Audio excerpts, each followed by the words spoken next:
Good evening and welcome back to the Rising SUPERSTREAM, where I selected the wrong scene, but we do have the right scene queued up, and technical issues really just don't exist around here. How you guys doing today? We're playing Metal Gear Acid again. If you've looked at the schedule calendar, you may have noticed that it's basically Metal Gear Acid week. So hopefully we're gonna finish Metal Gear Acid. I felt kind of sheepish about how long it's been taking. Fuck Sekiro for coming out, right? What a shit game ruining our Acid playthrough. So we've still got our deck in the same, relatively solid position. So I think we're more or less just gonna continue from wherever we're at. One thing I did want to look into real quick. Yeah, text speed was still a medium. I'm actually gonna pop that up to fast. Okay, someone pointed that out to me, and I was like, yeah, you're right. You're right. That's bad. So we're headed to outside far. Yep. Stage 12, man. We're getting close. Getting close to the end.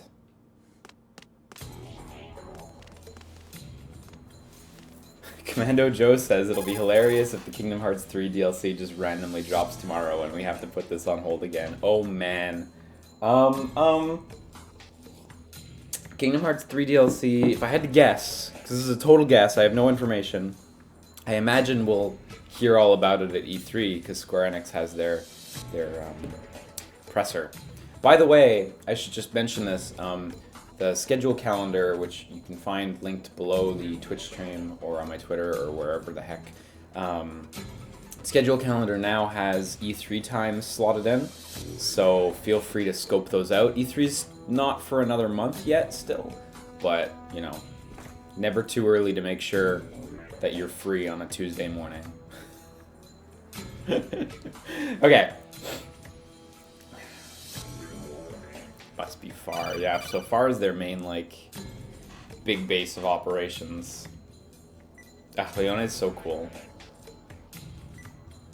We chatted about this, last stream, but it would have been so great if you could get Leone as a partner.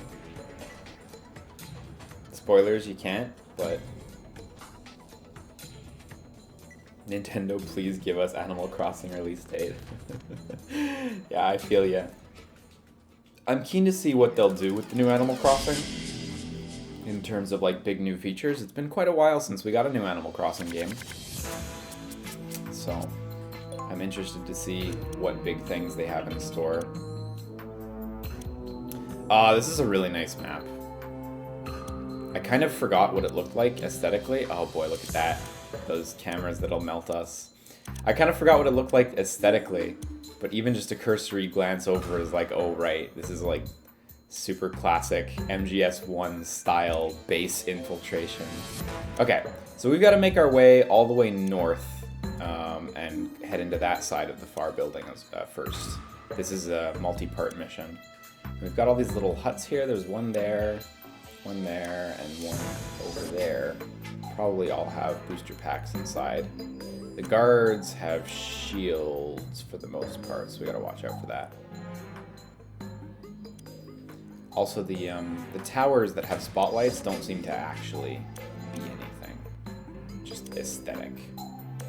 Okay, so let's... I'm gonna start by splitting them up. I'm gonna send Teleco left and Snake right, so they can grab the respective huts. Booster packs. Actually, no, you know what? I'm going to invert that. I'm going to send Snake left because he has more cost options than Teleco.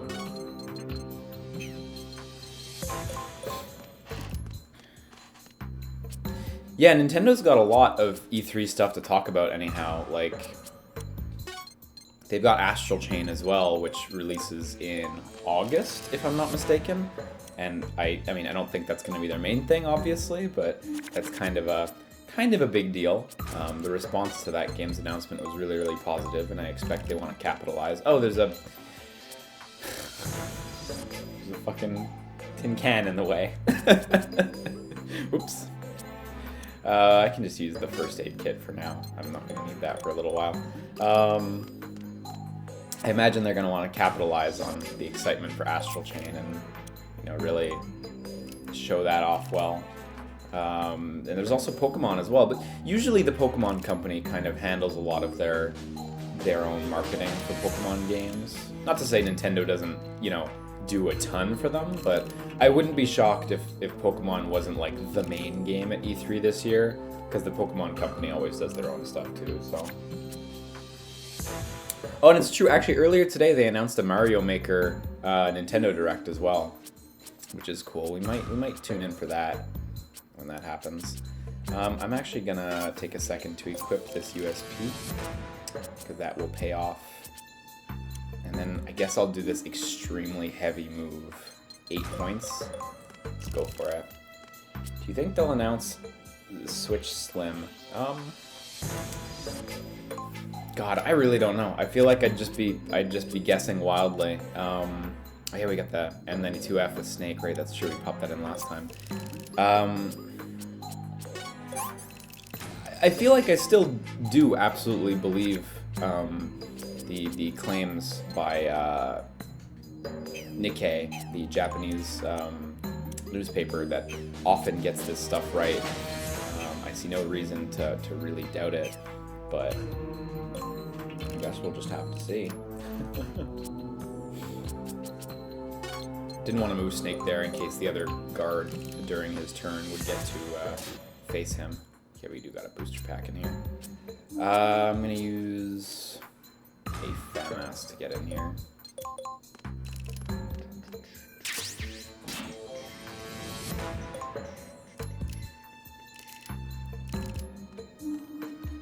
Yeah, Mario Maker 2 specific Nintendo Direct. That's exactly. It's 15 minutes long, you know. Just gonna cover all the features and deets. Okay, let's get Gurlugon out because yeah, of course, it's just too good.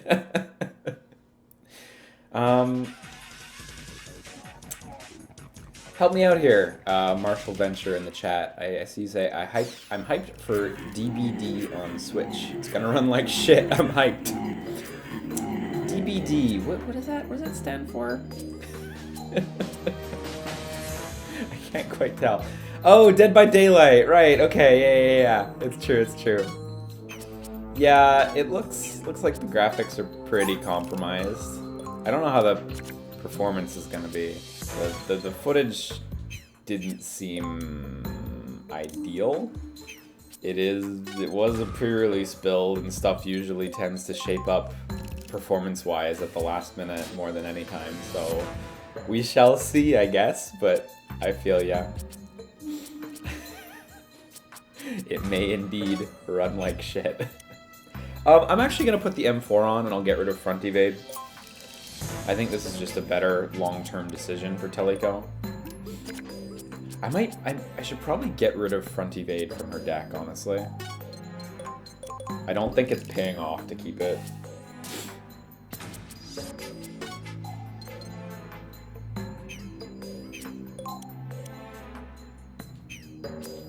What's that other guy looking? Oh, he's looking down. Oh, fuck. Good thing I checked. He doesn't move for 14 cost, though. Okay. Okay, if he doesn't move for 14 cost, then I think I'm gonna try to intercept those two guards.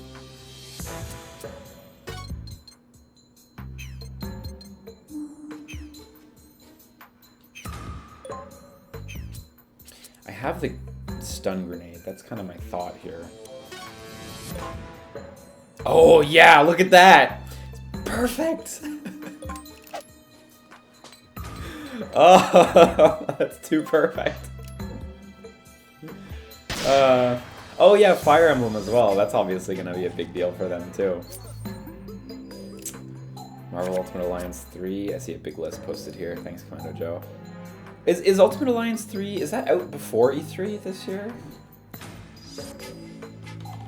Ultimate Alliance 3. By the way, Game Informer's been doing like a set of promotional things for Ultimate Alliance 3, and it looks great. Oh no, it's out July 19th, so no, not before E3. And they showed Kamala Khan the other day, and I'm in love once again with Kamala Khan. She's so good. Mario Maker 2, Fire Emblem 3 Houses, Astral Chain, Marvel Ultimate Alliance 3, Dragon Quest 11S. Oh yeah, that amazing port, or that amazing looking port of Dragon Quest. I'm actually really pumped for that. I was so, like, nothing on the original release, but...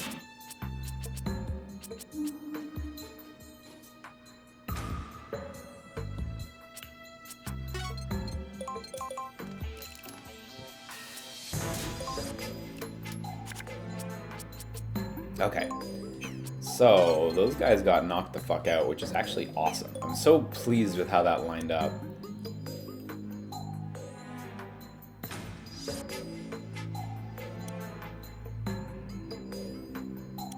Oh, there's another guard facing straight down, though. I don't know if going up in that direction is a particularly sage idea. So I'd have to count on that guard looking away. Marshall Venture says, I hope there's some new announcement at Nintendo E3. I'm an entitled gamer, give me more. I imagine we'll see some new stuff. I'd be surprised if we didn't, honestly. That just seems out of step for Nintendo, you know, so. It'd be nice to see Bayo 3, I'm very keen. I'm very curious as to whether they're gonna... This might come off as a weird thing to say, but I'm very curious as to whether they're gonna keep the traditional Bayonetta mission structure. I should almost say like traditional character action mission structure, like chapter 3, then you play chapter 3, and then you play chapter 4, like that hyperlinear structure. I don't know why, but after Nier Automata came out, I was like, it'd be neat if Bayonetta 3 was like kind of soft open world, like that'd be dope. I'd be down for that. It would make her her Panther ability have a lot more use. God, I don't know which way this guard's gonna face. When's this guard's turn? 6th. Okay. 3 cost. Yeah, ouch. I'm not going before that guard. I guess I'll just put Teleco here with Snake. Yeah, I guess I'll just put Teleco there with Snake. And we can... Now that we've got these 2 booster packs, we can start working perfect stealth all the way through. Hi Liam in chat, a little unfamiliar with the game. How long is it? Last time I caught a stream, it seemed like the penultimate mission. Oh, no, we're still in the main story. No, it is a pretty meaty game. We're getting towards the end, but we still have a fair couple of missions. No, it's a chunky lad, Metal Gear Acid, honestly. I think it's like a solid 20 hours long, if I remember correctly, so... Ooh, good thing I looked at this. Moving Snake back out would immediately get him seen there. Gotta go through Teleco.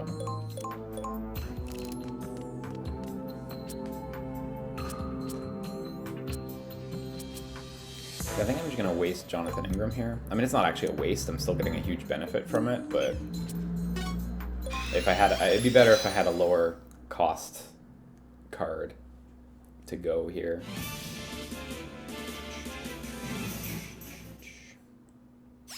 Weird side question. What have your thoughts been on Nintendo's free NES classic games with their online subs? Haven't played any of them, and I keep seeing more and more deluxe versions of games which don't interest me at all.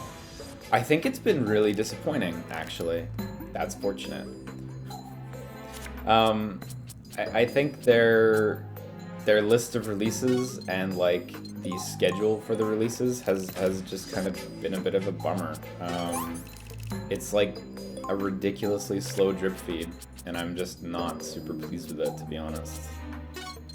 I wish I was more positive on it, and like, it's nice every now and again when something I want to play comes out, but that doesn't happen nearly as often as I would like, truth be told, so.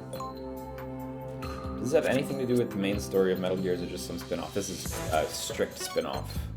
Nothing to do with the main story, yeah. It's actually a different world, different universe entirely, so. The DX versions are interesting, and they vary in terms of interestingness, but I would highly recommend, if you feel like checking them out, pop into your Nintendo NES app thing, and go into, like, hover over the DX versions and go into, like, the game information window. And usually it'll explain what exactly you're getting in the DX version. Some of them are not very interesting, like when it's just that version of Metroid where you start all jacked up and you're like ready to kill literally anything that moves. But some of them are a lot more interesting than that, like the Ghosts and Goblins one that starts you like right up against the last boss in the second playthrough, or the last area in the second playthrough, so you could potentially see the ending if you're skillful, or the Dr. Mario one that sets you up to see the UFO sequence. There are a couple interesting DX ones. I do think at a glance they're all just kind of boring, but if you check the game information, there's some neat ones in there. Naho Sainoki actually corrects me. It's only the first playthrough in the Ghosts and Goblins one. Thank you. Oh, that's not quite as good, but still. How many people get to see the last boss of Ghosts and Goblins, right? Literally nobody. I tried really hard to beat that game when it came out on the Wii U Virtual Console, but alack, did not happen. It's so hard. It's so hard. Oh my god, it's so challenging. I could probably do it, but fuck. You really need to apply yourself. Raise your hand if you've seen the final boss of Ghosts and Goblins. But like, not second playthrough, no way, no how. It's so difficult.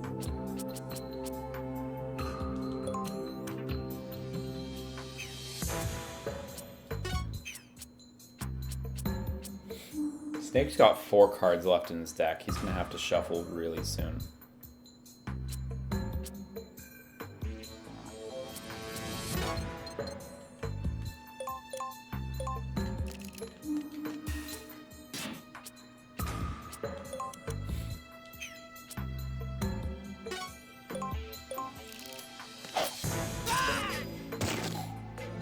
Perfect stealth, no kills. Let's go. Ooh, don't look. Oh no, you looked! Oh shit! Okay, he moves 5th. So Snake does get to move first, which is good. Unfortunately...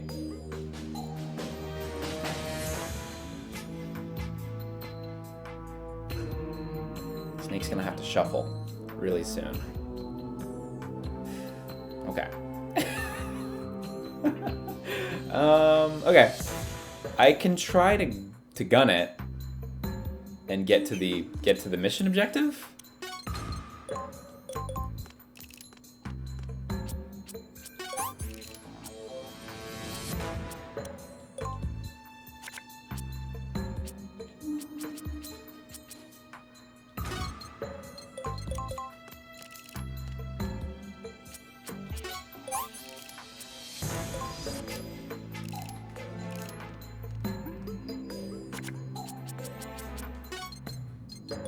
I don't know if this will trigger with only one person or if this is going to need 2. Kind of varies by mission. Yeah, it looks like I'm going to need both. Okay, Snake, time to fucking fly.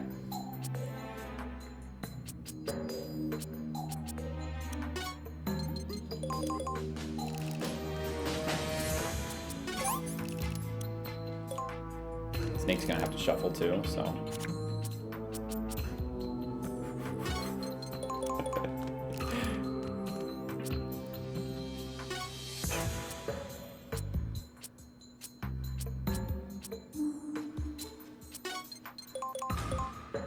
I probably could have stopped and got that booster pack at Teleco, but hey, whatever. Hey, that went well, actually. If only I hadn't killed that guy. That went well. Damn. Finally, we got like a good mission completion. That never happens. Cost -8, that's cool. Maybe Teleco could use that.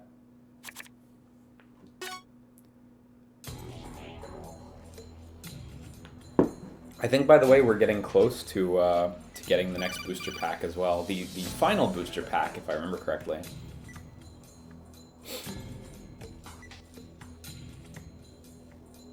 Take Nikita. Oh yeah, Nikita missiles. Right. I have to not forget this. Guarantee you'll need them. RC missiles will work fine too. Okay, let's gear up. I do appreciate that they remind you like 3 times within that text box just there. It's probably just like that other mission too, where if you go in without them, then they radio you and they're like, hey, you forgot. Hi.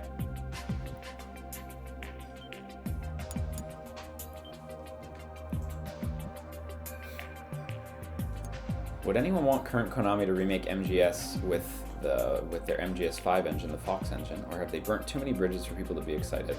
I think it'd be cool. I think it'd be cool. Like, you know, no doubt you know, all the shit they pulled was hyper shitty, but like, I think you could totally do it, and you can make them work, and you can make them cool. I think I'll actually hold off buying cards right now. Because we're gonna get the next booster pack soon, and it's good shit. I think it'd be cool though. I think you could do it. I mean, you'd have to rework them a lot. I mean, I guess it depends, right? Like, if you just made like raw remakes, like yeah, we're still gonna do MGS1 in the exact same play style, then whatever. But if you wanted to do them like the RE2 remake or like FF7, you know, like a proper, you know, remake that makes it like a new modern game, yeah, you'd have to rework a lot of stuff. But I don't see why you couldn't. I think they have all the tools they need. And I do think, like, after playing Survive and like seeing the writing and some of the ideas in that game, like I do still think like there's a lot of talented guys there working on Metal Gear, you know? So yeah. Right, okay, so we're gonna look for some missiles. So we got 1 Stinger, ouch. Okay, well that's going in. And we got 2 Nikitas. Now, should I divvy these up? You know what, Teleco is already burdened by a lot of heavy cost weapons, so I'll just put them on Snake. Oh, and we got RC Missile as well. You know what, I'll give RC Missile to Teleco. RC Missile is just an objectively better card than Nikita. 20 more damage and costs 1 less.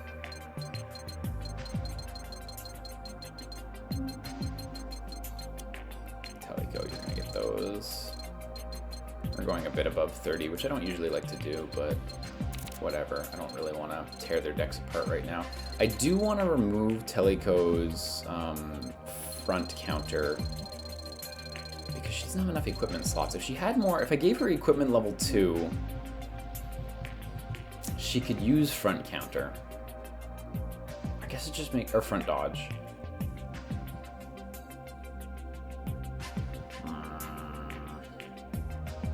Maybe I should give her equipment level 2, honestly. Let's just put 1 in the deck. God, equipment level 3 is crazy. That's too much for anyone. Oh yeah, I have HF Blade. Destroys equipment, makes target bleed. Must be adjacent to target to use. I should probably swap out dual blades for HF.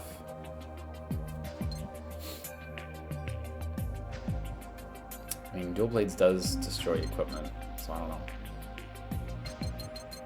You know what? I'm actually going to renege on that choice. Equipment level 2's out. HF Blade's in.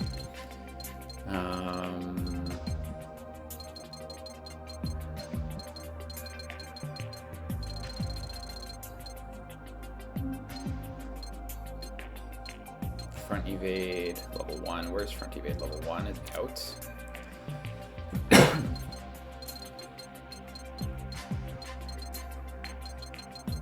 Cost -8 is in. Yeah, so she's a little over 30. I don't really like that. I'll probably come back later and tweak that as we get towards some of the final missions. We'll probably really rethink some of these decks. I can take out an Olga. I can give her Johnny. Olga's kind of more useful for her, though. Ah, no, they're both good in different situations. Fuck.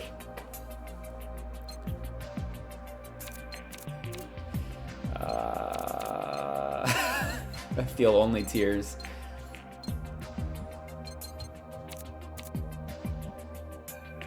Because she wants to hang on to cards, because she equips guns and then holds other guns to use with them.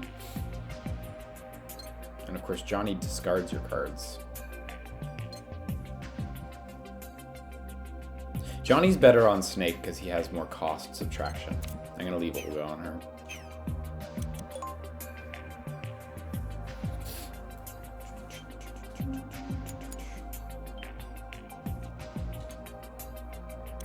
Yeah, I'm glad I have Jonathan and Grulugon Dodge and Dust. You're like actually super right. Those cards are both incredibly helpful. Grulugon as well. I forgot just how good Grulugon was. But it's just a complete net benefit, so... Looks like you made it to the Powerhouse. Affirmative. Let's go.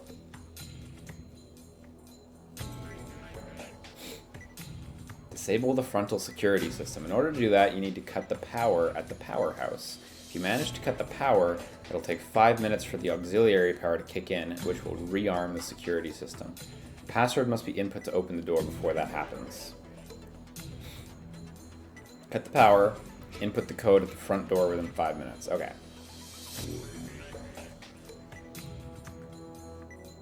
Okay, he's got the password on lock. We can trust Leone. How do we cut the power? Go to the control room. Destroy the power system. Okay. Then I'll fix it up so the doors can be opened from inside the building. Thanks, friend.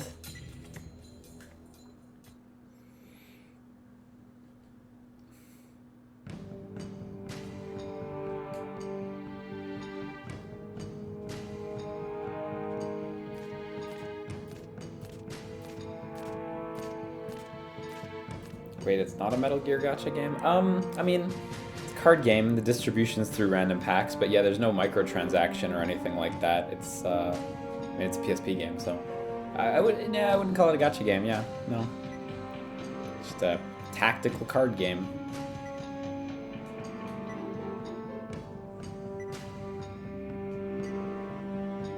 I still think you could make a sick gacha game version of this if you wanted to, though.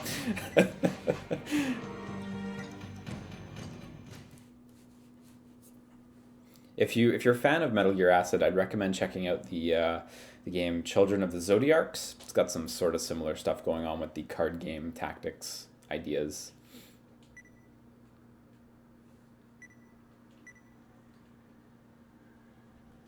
Acid is like MGS Chain of Memories. I mean, I guess so. If we're just talking in terms of like card game spin-off. It's not like Chain of Memories in that Chain of Memories is like the most important game to all of Kingdom Hearts' story, but... Okay, so this is... Oof, this is densely packed, shall we say. 1, 2, 3, 4, 5, 6 guards in such a tight space. Jeez, wow, stealthing through this seems rough. I don't even feel like stealth feels like a valid option for me on this mission. This feels like fight time. There's a guard that has front evade. 2 guards have front evade. This guard's got some sort of melee equipment on. It's a little fist icon, but I'm not exactly sure what that is. It's not a shield, is it? Unfortunately, there's no way to zoom in, so... Okay, there's 2 boosters I'm gonna try to snag as well, but this one in the corner is in a bit of an inconvenient spot. At least this guy up here doesn't have front evade, because that'd be a pain. This one in the top corner, his front evade is gonna be a pain in the ass if I choose to walk along the platform, because he's probably just gonna turn sideways, and then he'll be facing and he will indeed evade. I could probably use the rocket launchers though to blow them up. I don't know if front evade will work against the RC launchers. It might work against the Stinger, but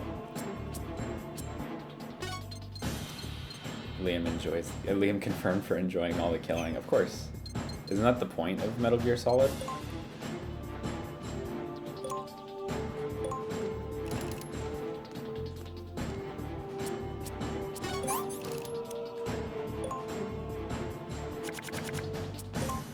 Let me just check, by the way. This guard, wow, yeah, his line of sight's huge. Man, stealth in this mission would be really tricky. I wonder if this is doable in, like, full... It probably is. You probably have to knock out the guards. God, yeah, you'd really have to commit to knocking out the guards, though, I think. Doing it without knocking out the guards, I wonder if that's possible, you know? Maybe if the guards on the ground floor, who are all facing walls, maybe if they only ever face walls until, like, there's an alert, as though they're working on something, or, like, playing FGO and they don't want their coworkers to see that they're doing that.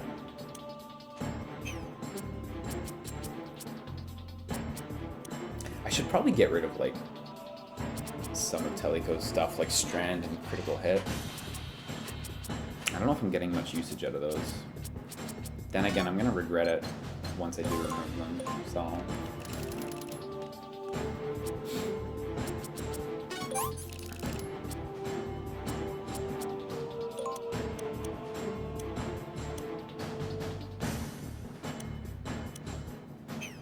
Probably give her the USP. It's not the laser sight one, unfortunately, but...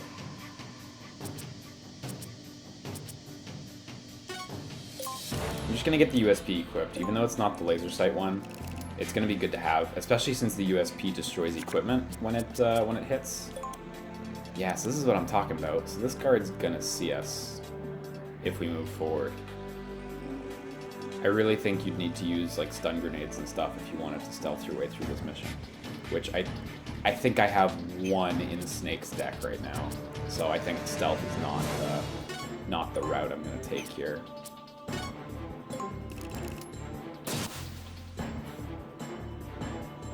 So these are cool, by the way. We haven't actually used one yet, but...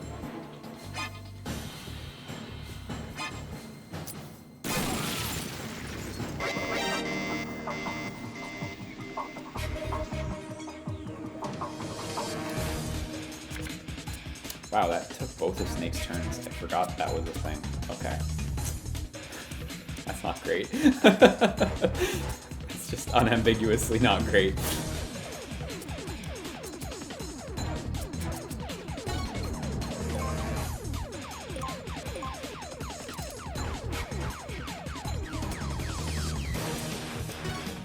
Hey Liam in chat, I finished my second playthrough of Sekiro. Am I a big boy now? Absolutely. Good job. Oh, can he shoot the rocket? Good, he didn't shoot the rocket.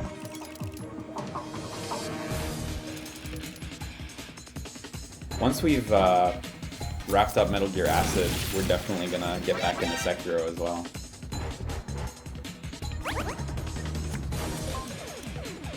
So that guy's at 20 life. He's gonna go down soon.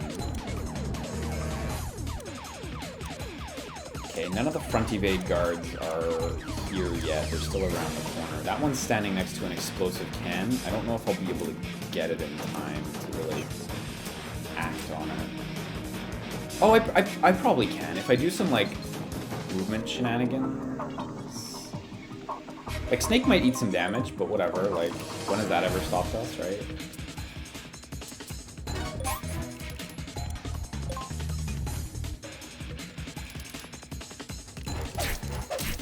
Whoa! Whoa! 74 damage and equipment destroyed? Holy fuck, that guard. Wow, that's scary. Equipment destruction on, like, regular guards. I did not even realize that was a thing. Ooh, okay, we got a stun grenade. That's potentially interesting.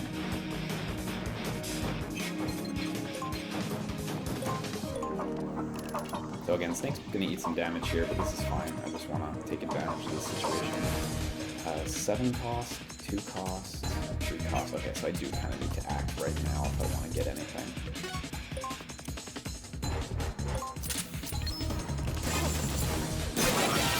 That's worth it. For the kill, like, that's totally worth it.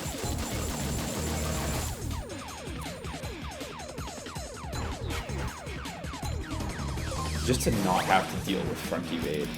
If you're not familiar, if you don't remember, because we haven't seen it for a long time, basically, like, they would have a 50% chance to dodge an attack from the front, and they would dodge everything in it.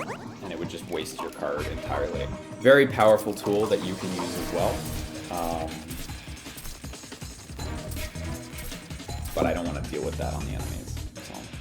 So I believe one other enemy has a turn before I do. Yeah, that as well. If you like card games, you can try an old PC series, Ether Lords. Do that while it's not my turn. Oh, it's my turn. I will get back to you, Google. Now, unfortunately, Helico just lost her equipment. So, oh, but he only has 20 life. He has 1 life. Okay, well, actually, I can just punch. That's great. Punching only costs 4, so that's cheaper than equipping and using the gun. And I do have Survival Kit, which is awesome. A little premature, I'll hang on to that, but lucky that Teleco just pulled Survival Kit, so I'll be able to heal Snake shortly. And Snake's moving next. Teleco's moving for 1 guard. You know what, it doesn't really matter, so I'll just have her reload right now. It's not going to make a huge difference.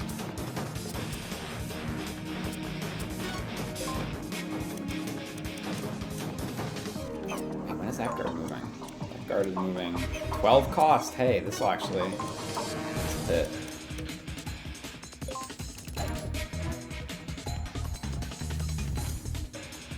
Teleco's cost is like through the roof, but that's fine. So that's going to blow up in 7 cost. It's going to blow him up, and that will kill. That'll do more than enough damage. And this guy up here... Oh, it's interesting. The way the like targeting system works, that lets you like target enemies to see their life, and the way the edge of the map is like right there means I actually can't target that guard above, probably without turning the camera. Yeah, if I turn the camera, I can just barely get him. You can't, even when you like tilt the camera with the right stick, it doesn't influence the targeting thing. So. Okay, he has front evade and only 100 life, so can Snake deal with him?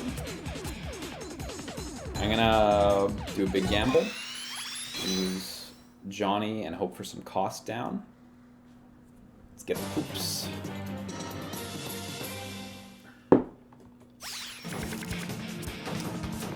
Oh, we got no cost down, but we got Gurlugon, so that's effectively the same thing. Gurlugon increases all their cost by 10, so... Down. Sorry, I'm just clicking around all this stuff. When did that card get there? Oh my god, when did that card get there? That guard, pardon.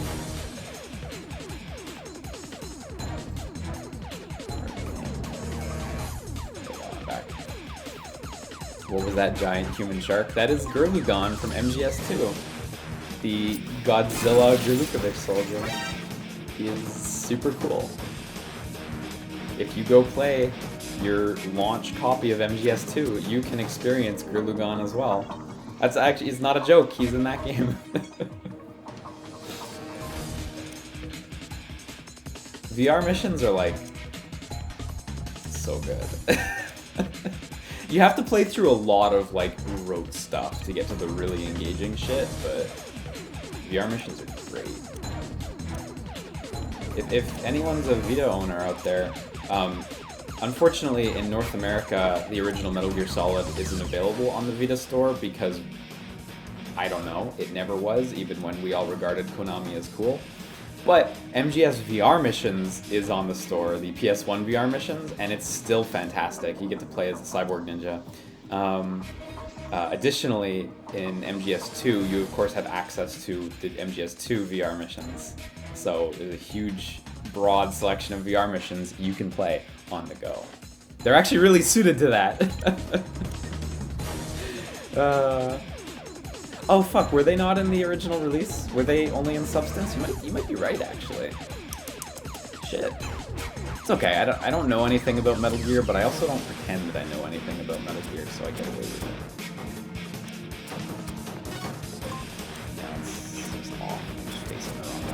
So I'm gonna move with a grenade and reduce that cost to 0. I'm gonna try to have Snake eliminate this guard up here. And this guard down below is kind of dealing with Teleco, but I feel like if I make her run north, that guard will it'll have to chase, and we'll probably end up dealing with Snake, which is what I want, because I have the ally healing card on Teleco. So, we got Briefing, okay. Briefing's actually kind of tempting right now, because I don't have any cost reduction. That guy's only moving in 8 cost, that guy's only moving in 7. Okay, so I can actually do a low cost move right now.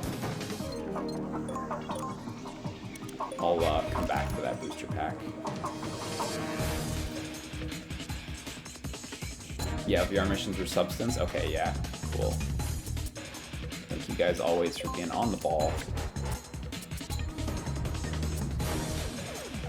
No cost down here either. So under 6.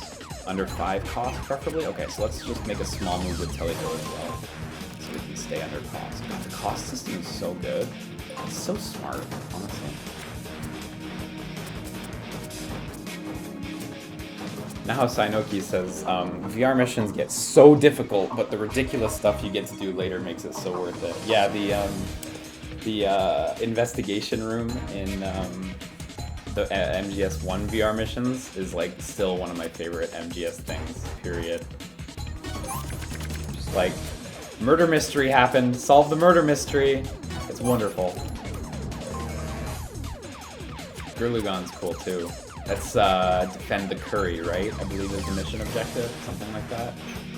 Okay, so my cost under 3, that's not possible.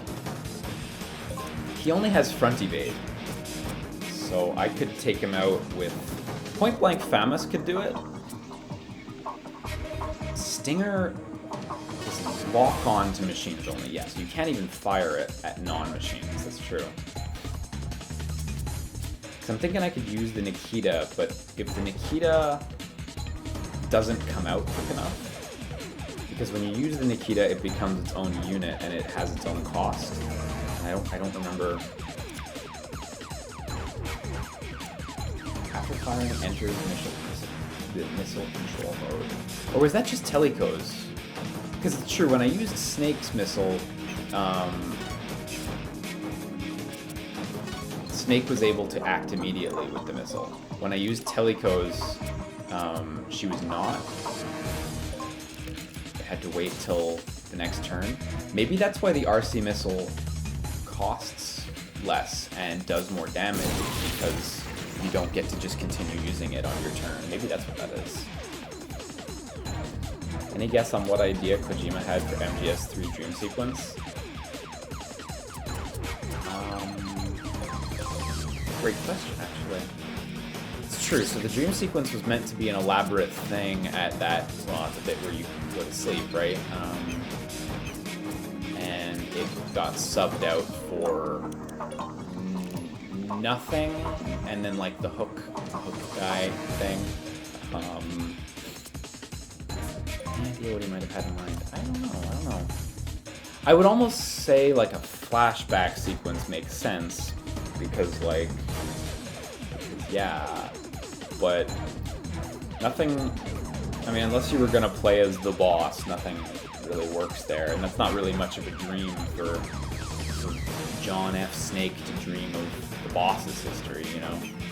Doesn't seem that thrilling to see his, like, training in the past or anything, so I almost feel like something fictitious even within the world of Metal Gear Solid is probably about right. I'm actually gonna heal.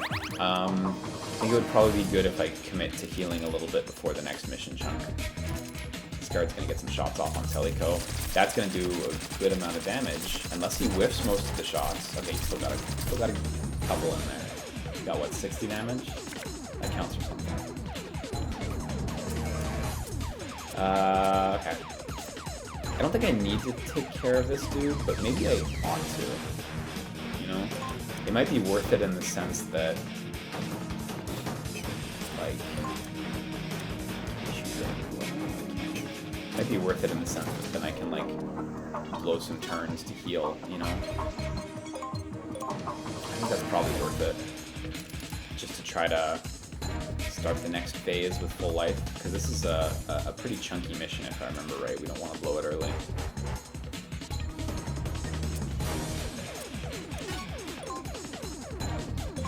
What's with Tony Hawk always telling stories about him always meeting someone who cannot believe that the person in front of him is Tony Hawk? Oh my god, that was so unlucky. Shit, Teleco. You gotta end your turn here. I find that really amusing, the whole, like, Tony Hawk thing. For anyone who's not familiar, it's, like, literally, like, Tony Hawk will, like, go somewhere, like, he'll take a flight or something, and someone will be like, hey, you look like Tony Hawk. And he'll be like, yeah, I do. Or, like, someone will ask, like, whatever happened to Tony Hawk after that? And he'll be like, dunno, you know? He tells a lot of these stories on Twitter. I find it really amusing. I guess I'm not super surprised, because, like, he was, like, really quite famous back in the 90s, right? I mean, like, he's still famous now, I think, but especially back in the 90s, like, he was big. And then he kind of, like, skateboarding kind of fell out of vogue, like, really, really hard. So, I guess I get it. People just lost track of Tony Hawk entirely. But they're really amusing, yeah. Wow, I got Action Plus again. I guess I'll just hang on to that for when I need it again.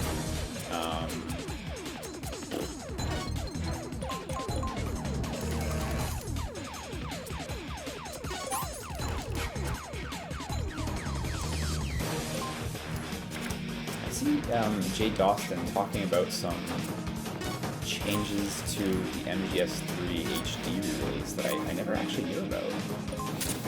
So when the HD release came out, I pretty much just played through MGS2 on the Vita. I actually didn't touch MGS3 because that was the one that I like considered myself to know better, and so I was like, it's MGS2 that I really wanted to readdress. MGS3, no Guy Savage. Okay, so the slicey dicey stuff is cut out. Snake Eater video wasn't synced correctly. Oh, that's a bummer. I didn't realize that. That's just a little bummer. Memory card reads were taken out, so no bandaged ocelot. Oh yeah. What? Memory card reads were taken out? Really? Most importantly, no Snake v Monkey. Whoa! I didn't know Snake v Monkey got taken out. I thought that was absolutely in the HD version. That's a bummer. I mean, like, there's still a shitload of content in MGS3 Subsistence, no matter how you slice it. But wow, I didn't know about all those changes. That is a bummer. I'm using this gun to walk because fuck it, I want to keep the stealth camo for next mission. Starting with stealth camo would be amazing. That was almost wasted.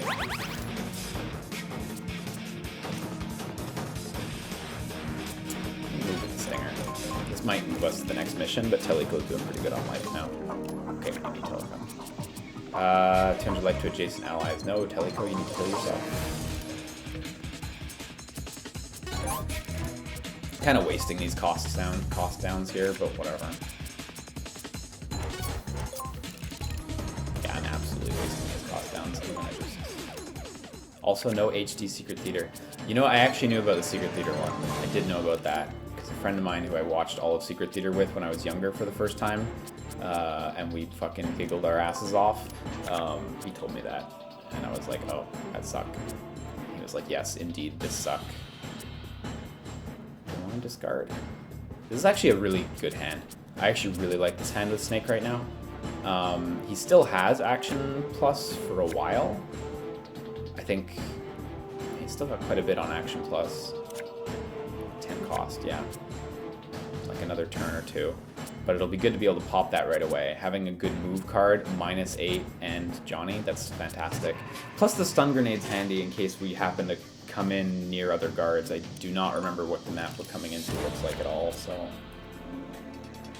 Yeah, I didn't realize a lot of that content got kind of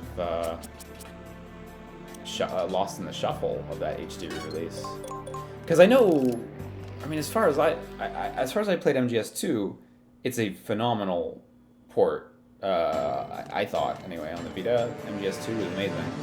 I imagine as far as the gameplay goes and like all the main game content, it's still a phenomenal port, but that is a bummer that it lost all that side content. I had no idea. Yeah, it makes sense that MGS Online is still gone from that. MGO2, MGO1? That's MGO1, yeah.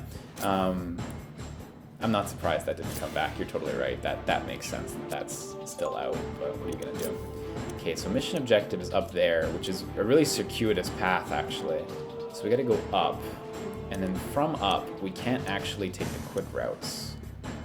We have to go either around this way. Going around this way requires blowing up this explosive barrel, though. But there is a booster pack. Oh no, the booster pack, there's a dead end here. See, there's a little case there, like a shipping container or something blocking the way. Fuck, that's a pain. So if you want to go down, you need to blow that up. If you want to be stealthy, you have to go up the staircase, up and then down this staircase. God, what a pain in the ass. And then, an enemy down here? 2 enemies down here? I don't know what this is. This might be a robot. I literally can't see this enemy. And you gotta go south, and then through this gap, and then up the ladder. Fuck, wow, what an absurd layout. Like, it's an interesting layout, but... oh boy. Only thing missing from MGS2 is the skateboarding and memory card reads. Yeah, okay. Oh yeah, so when the Ray pictures come back and you get the generic pictures instead of the photos you took. Oh yeah. Huh, yeah, that's true. Shame about the memory card reads being gone. As far as I know, like, the system should still have the capacity to do that. The PS3 anyway, the Vita absolutely does not have the capacity to do that, to read like other games' save data. That's not something the Vita can do. The Vita has a tool to like transfer save data from game to game. So like when you beat The Walking Dead, you can transfer your save data into Walking Dead Season 2. Or like when you beat Tokiden, you can transfer all your content to Tokiden 2, etc. Tokiden Kiwami, etc. But yeah, it doesn't have the capacity to read data arbitrarily for other games. Is there a booster pack here? Yeah, there's just a booster pack hidden under these stairs. It's concealed pretty well, honestly.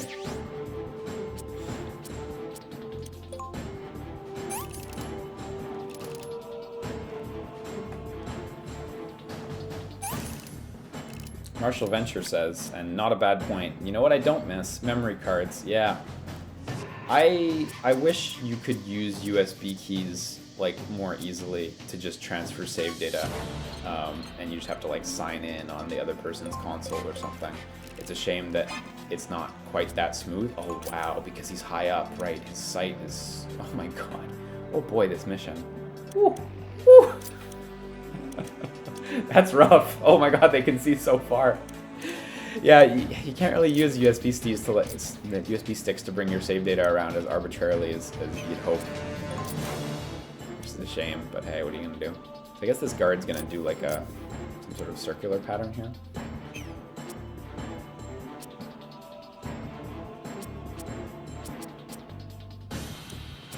I feel like I should just hang in there. This guard's only moving in 7. Okay, so Snake will get another move first, actually. So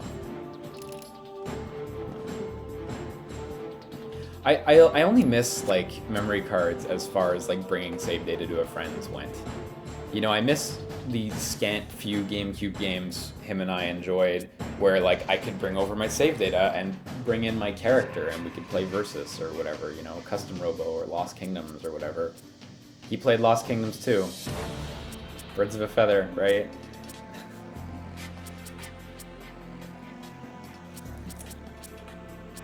Famus? Volga. I'll move with Famus.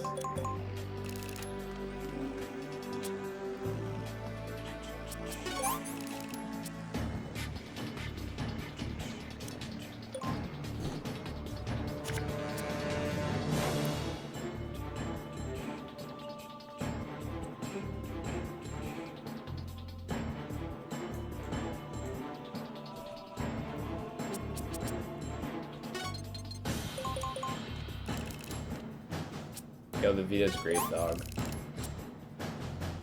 PS Vita is the Persona 4 and Gravity Rush console unless you're really into visual novels. No, there's more than that. It has more games than that, damn it.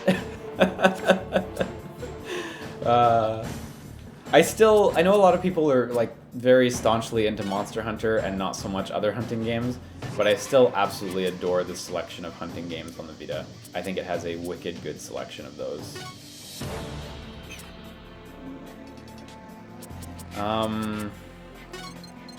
Let me risk it all. So I need to get this guard out of the way before that guard gets to move. Oh my god, I didn't read his cost right.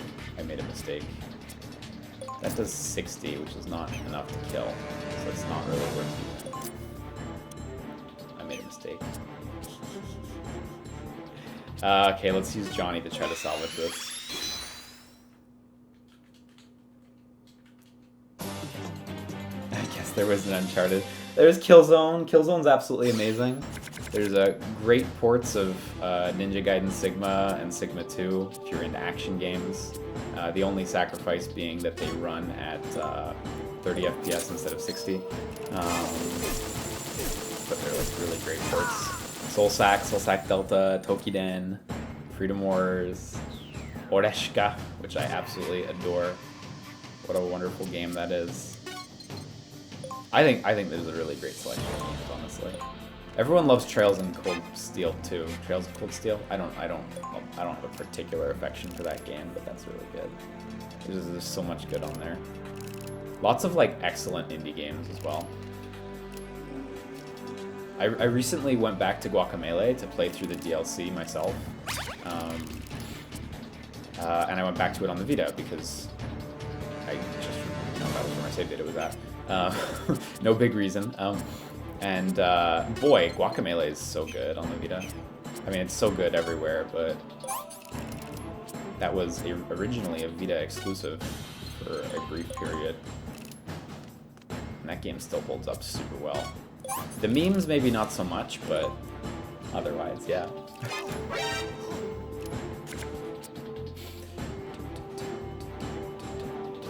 The Vita is also the best way to play PS1 games on MMO. Oh my god, yes, it is really good for a lot of games, absolutely. I see Jay Dawson say, even without real L2 and R2 buttons. Commander Joe actually responds, yes. But, so Commander Joe points out, yeah, you can use a Vita TV if you want those L2, R2s, but the thing that makes Vita PS1 emulation so good, besides the fact that it's like really accurate in the first place, is like all the control customizations you can do. There's completely arbitrary control customization, so you can map everything to everything. And so you can take a game like From Software's Shadow Tower, and you can make it, because it's like, you know, an old-fashioned first-person game, so like you move forward and backwards with the D-pad, and then left and right on the D-pads rotate you, and then L2 and R2 make you look up and look down, and L1 and R1 make you strafe left and right. You can remap that using the totally arbitrary remapping functions, and you can make it so that it plays like a modern first-person game, where on the left side of the controller you get, you know, move and strafe, and on the right side of the controller you have look separately, and will look and rotate your character separately. You can also do that with Mega Man Legends to make it control in a more modern way as well. So, not that there's anything wrong with the original controls, but like it's kind of fun to take a different go at them like that. So Teleco's not in an awesome situation right now.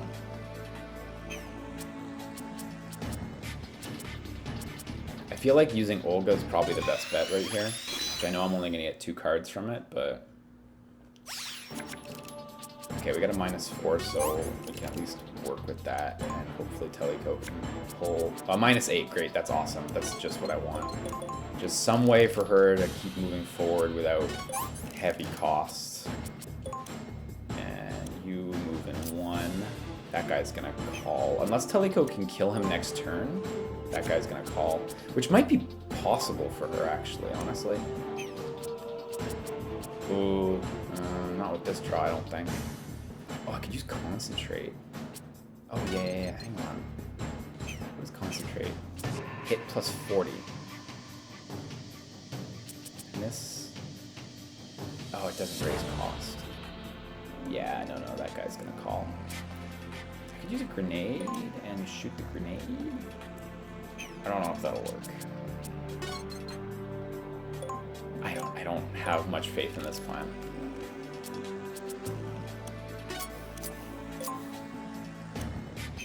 No, this is just a bad plan, and I'm realizing this more and more because... no, maybe I'm wrong. So, okay, my thought process here is he's calling for help. I don't remember if help automatically puts you in alert. You know what I mean? If I use an explosive, I will be put in alert immediately. I don't remember if help puts you in alert or if it just calls more soldiers. So, yeah. See Mr. Asmodee saying, I just wish the Vita wasn't still so expensive. Yeah, Wedelo correctly points out that since they're out of production, they're just going to get more expensive with time. Yeah, it is, you know, they never got cheap, and I don't think they ever will really get cheap. It's a shame for the value conscious among us, for sure. You know what? Okay, if he's gonna call for help, fuck it. Just completely fuck it. Just absolutely. Hang on, when does that guy move? That guy moves in 4, and this guy moves in 5. Okay. Oh shit. And the cost of a grenade. Oh no, I can't check because he's standing on it. Please. There we go.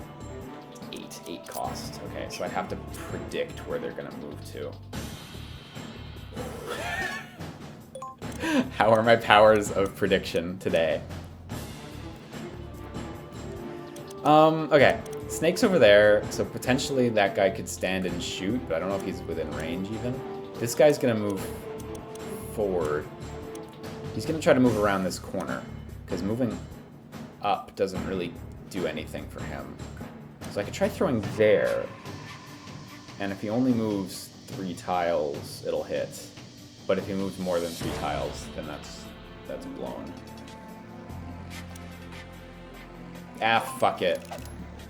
I'm feeling lucky. I am indeed feeling lucky.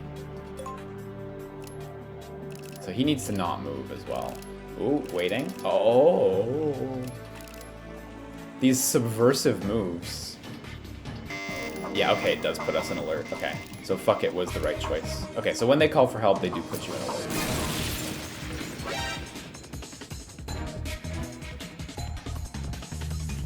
So does this guard get another move before the grenade? No, okay, he does not. That's unfortunate. Oh well, not a huge loss. Just 5 cost on Teleco. I mean, I do lose the grenade, which I guess is the bigger loss here, given the circumstances. So, we've got Jonathan Ingram too, so Snake can go wild a little bit. Oh fuck no! His card's reduced back down to 2, so Snake can only wild so hard. Shit, that's unfortunate. I can use the Vita. It's a bit premature. Okay, so I'm going around and then down.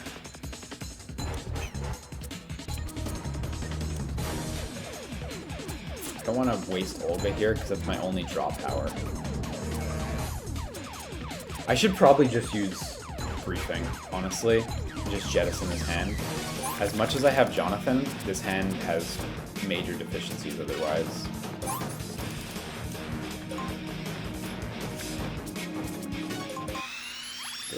Good. That's going to put us in a overall plus situation.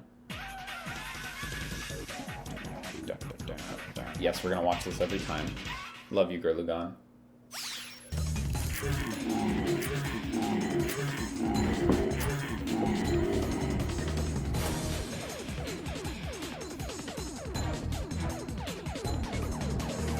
Oh yeah, I brought up that Vita cost thing earlier, and I never went anywhere with it. It's true, I totally forgot. I tend to lose my train of thought, don't I? Yeah, I would definitely recommend if you're interested in the Vita, like, try to get one now. Try to get one soon. They are only going to get more expensive. Your best bet now is to either look on like Craigslist or an equivalent for a cheap used one, because you can get cheap used ones. Still a lot of like original PSP Vita 1000s as well. God, I said PSP. What's wrong with me? Still a lot of Vita 1000s hovering around too that you can get on like Craigslist and such. Damn. But otherwise, you pretty much have to, if you want a new one, you pretty much have to get one from Japan, and those are like 200 a bit, a little bit above what MSRP was kind of at the end. So, but there's nothing wrong with Japanese ones. They will not restrict you in any way. And also, like, the Vita hacking scene is really, really good. You can like hack your Vita and do like a registry edit to basically make it a North American Vita by switching the button, the confirm button, back to North American Regional X. I still have the Gurren Lagann Blu-ray set. Yeah, I do. Absolutely. It's on my dresser in my bedroom, actually. That's where we put all our cool shit. We got some like big Pacific Rim Jaeger figures and that.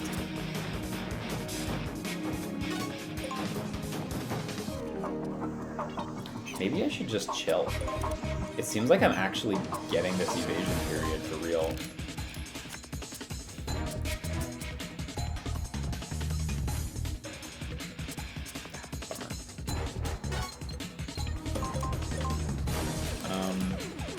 But yeah, I don't know. If the stuff on the Vita interests you, I think now's the time. I don't think they're gonna get cheaper, really. I mean, you'll always be able to find a cheap one here and there, but like overall, it's only gonna go up.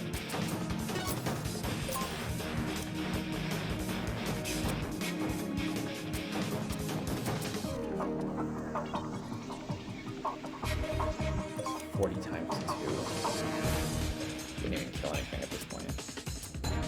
The FAMAS is so good. Like, they give it to you really early, and it stays consistently solid through the whole game.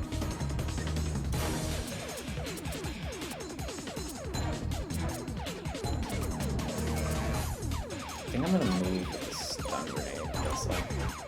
I'm not entirely sure I'm gonna be able to keep stealth here. Spice Crisis says something I relate to very strongly. I wish the Vita version of Under Night In-Birth EX latest would go on sale like the PS4 version often does. I relate to this very strongly, dude. I really want to get that version of the game, but it's still the full $55 Canadian price, which, like, I'm not averse to, but the PS4 version goes on sale all the time for like half off, and the Vita version just never does. Bums me out. Apparently it's a really good port too. A really good port version. So M92F at least will give me a free attack. I thought M92F was free attack. Is that not what free attack means? That's okay, it's fine. Write to your local congressman to raise awareness. Yeah, that's the way, right? For me, it's been Undead Knights is the game I've always wanted to get a cheap copy of on my Vita. It's a PSP game by Tecmo, by their team that made Quantum Theory, the hyper edgy team. It's not a great game, and it has some interesting history with PSN, but it actually has never once gone on sale in, like, I think almost 10 years since release. It's still 40 Canadian dollars. Blows my mind. If you had it on PS4, you could play it on Vita with crossplay. No, So you could play it on Vita with remote play, which is like streaming, and that works across like every PS4 game with a few exceptions, like stuff like Just Dance and Skylanders, where you really need to be at your PS4.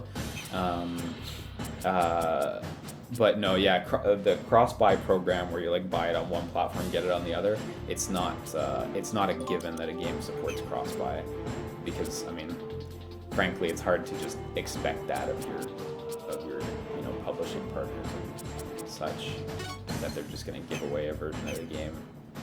I wish more companies did, but it's hard to expect that. I should move with HF Blade because it's so cheap. But even then, this guard's actually in a really good defensive position. So maybe I should just move here and not risk getting seen. And then just wait until that guard moves. He's in a really strong spot right now. One of the stairs, interesting. Yeah, and mostly indies with cross-buy, that's absolutely right.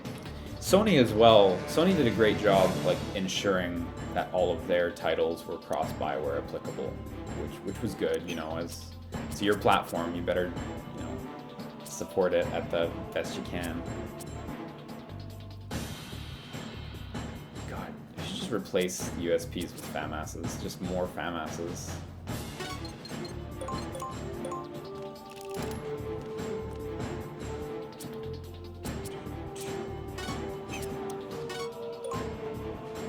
$36 times 6, 75%. Those are decent odds. I was talking about Vitas, but like, boy, that 45 damage FAMAS earlier that Snake did from up on the platform was wild. Like 2 levels of elevation higher plus hitting in the back. Holy shit. I feel like I should move with a missile. I have actually somehow managed to evade getting caught again, so... Oh, maybe I shouldn't. I don't know if this guy will see Teleco when he walks around the corner. Maybe I should just have Teleco sit tight. And yeah, nice, nice, nice. Okay, that's perfect. Unexpected, but very good. Now, unfortunately, he's under the platform, right? I think there's no real way for me to zoom the camera in. God, how I wish this game had better camera controls. Okay, no, he's just to the side, just next to Teleco. Okay. That guy moves next. He has 0 cost. Oh boy. Oh boy. And he's gonna walk around there. Okay. So I need to get Snake to the railing right in front of Teleco and just kill him. Which is totally doable, actually. I'll be able to do that next turn. Oh no, shit. Right, because he's a 0 cost. Their order stays static. Oh no. On the subject of streaming to the Vita, I recently discovered the Moonlight hack that can stream a PC to the Vita, but are there no models of the Vita that have L3 and R3 inputs? Yeah, L3 and R3 is simply not a function that the Vita has, unfortunately. So I'm afraid you're stuck without that. I'm going to use Spin Kick, which I should probably honestly remove from my deck because I have not been getting good usage out of it.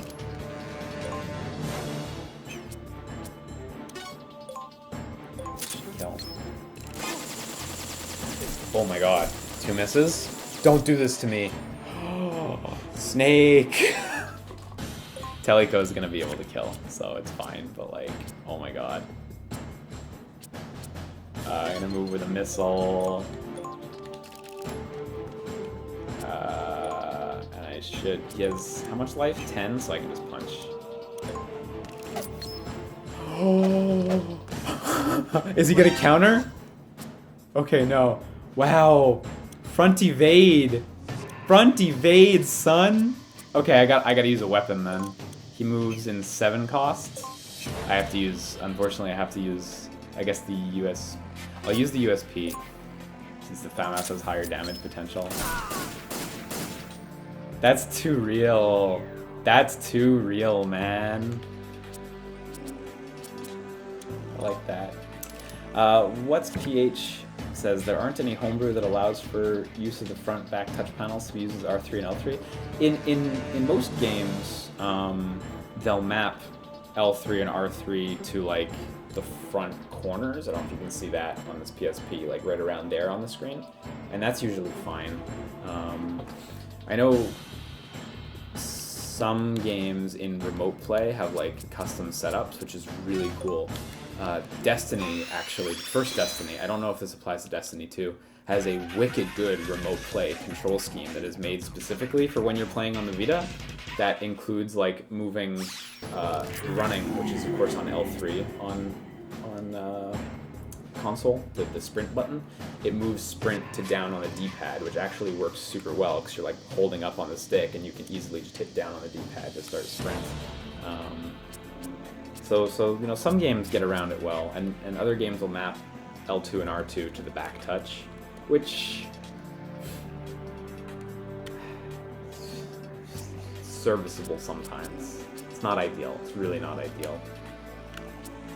The back touch is good for when you need to do like general inputs. Like there's a game called Army Corps of Hell, where you can like tap to the rhythm of the music to like buff your troops, and that works really well because it's just like a general like tap input. But when they have like multiple L buttons mapped on the back, it starts to get precise and less intuitive.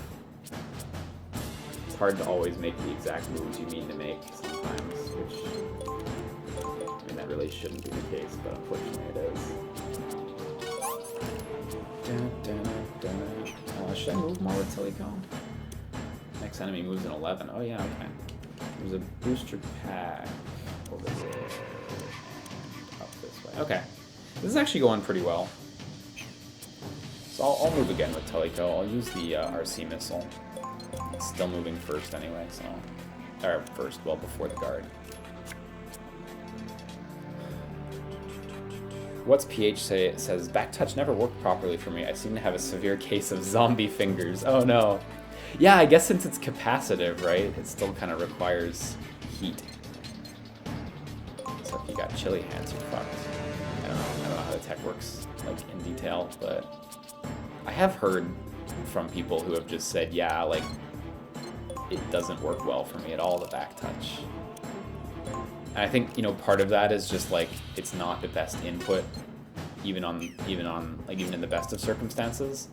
But the other part is definitely like, why is this not working for me? Like actually working for me. Sinkama says, I've seen those plastic molds that make L2 and R2 inputs more like a standard controller. Those seem neat. I've heard really good things about those, actually. They're literally like grips that you slot your Vita into, and it like molds it to feel more like a DualShock or whatever. There goes man poor. But it adds L2 and R2 that are just these little like almost suction cuppy like things that touch the back. I've heard good things about those, actually. I don't have one myself, and up until recently I hadn't really been considering getting one, but I've been playing the Jak and Daxter collection, which is mixed, to put it politely. It's the worst version of Jak and Daxter you can officially buy, but it's still fun. Anyway, I've been considering getting one of those to kind of help with some of the back touch stuff, so I can more consistently land it on Vita. Do you hate yourself? I don't know. I'm not too sensitive to like frame rate issues. Like I got the platinum trophy in the first Jak and Daxter on Vita, which was a blast, by the way. What an awesome game. I really didn't realize it was as good as it is. God, I kind of wasted this, didn't I? Should have just been saving this for the next map. Like, what an amazing game. I got the platinum on it. The main thing with Jak and Daxter, the first one on the Vita, is the frame rate has a really low cap, which is really unfortunate. The first Jak and Daxter's frame rate limit on the Vita is 20. It's capped at 20. The fortunate thing about that is it's very good at holding that 20. It doesn't fluctuate. In my entire 100% playthrough, I had one fluctuation, And that was when I was going really quickly from one area to another, and it was clearly like, oh, hang on, I gotta load that. But yeah, you get a rock solid 20. It's very smooth, so you don't get any judder, but it's, you know, lower than you really expect from any modern game. Lower than you should expect from any modern game, really. I'm not much of a picky guy about frame rate, but even I'm like, okay, like 30's good, you know.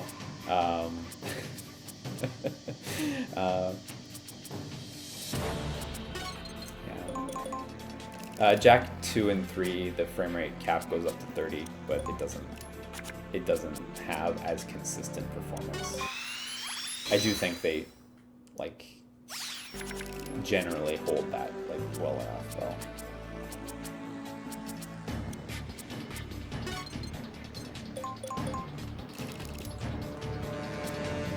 But like, yeah, playing them on Vita, do you hate yourself? I got the Platinum Trophy on Resident Evil Revelations 2 on the Vita, which, if you want to look up how that looks and feels, that's a bad one.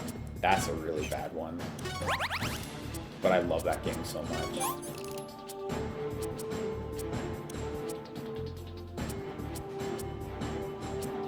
Kind of like Teleco's hand right now. Boy, I shouldn't have wasted that Jonathan Ingram. Should have saved it for the next phase. Use cost -4 here just to free up some draw space.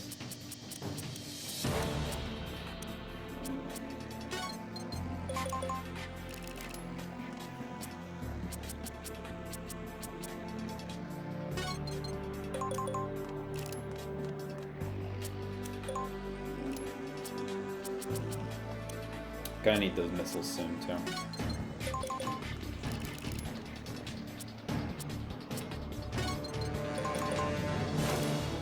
Okay, almost there.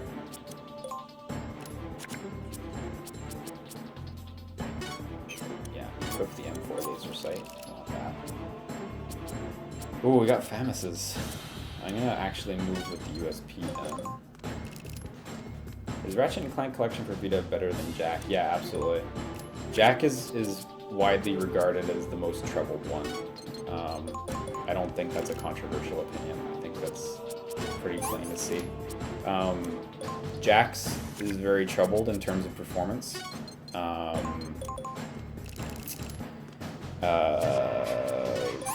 Yeah, it's troubled. That's it. Like, you can play through the whole game, it's just fine, but it's troubled. God of War is pretty darn solid. I think the only real drawback for God of War is like you're getting slightly below native resolution unless you hack your Vita. But otherwise, God of War is great. Ratchet and Clank, as far as I hear, is pretty uncompromised. Sly is also really uncompromised. The Sly Cooper games on the Vita are great ports. They're really, really solid. The only negative with Sly, as far as I recall, is that the cartridge version of Sly doesn't have all 3 on the cartridge because they literally don't fit. So the physical version comes with the download code for Sly 3. I don't believe there's a way to get a physical cartridge for Sly 3, but otherwise, like, they're totally uncompromised. Also, the Sly... So, like, the games bundle up differently. So, like, the God of War games are in a single launcher. The Jak and Daxter games are in a single launcher. The Sly Cooper games, if I remember right, are all their own individual launchers too, which helps with the Vita's limited memory, so you can kind of tag in and out the games as you get through them. Even Thieves in Time. Well, Thieves in Time isn't part of the collection, right? Like, that's actually the new one. That is the 4th one? Yeah, that is 4. Okay, just Google it to make sure. Yeah, Thieves in Time is also pretty uncompromised, but of course that's not, part of the purview of just the collection. Yeah, I think those are all the Sony collections on there. Unfortunately, we never fucking got Eco and Shadow of the Colossus. That was like the last Sony one, and it just never came. which bums me out because like that would have been dope. Okay, so these 4 guys here all have rear evade, which means even though they're facing away from me, they will dodge my shit. These guys have, this guy's got a flak jacket and this guy's got the melee thing. Okay, so I don't remember if I have a stun grenade with Snake, because a stun grenade with Snake would like absolutely trash that section right there. I'm gonna overwrite my USP. Oh shit, I already have 10 cost. Oh, yikes, that's not good. I didn't realize Teleco was coming in with cost. I didn't pay enough attention there. So that's gonna drain 12 cost out of the stealth, which has a 20 cost limit, I think so. I have a dumb question. I'm a gamepad newbie. Maybe someone can help me. How do you press X and Y at the same time? Well, I mean, you just gotta like put your thumb in the middle. You don't really put your thumb over either one entirely. You just kind of, you'll get it. I can only press it if I turn the gamepad around. Interesting. What controller are you playing with? Turn the gamepad around.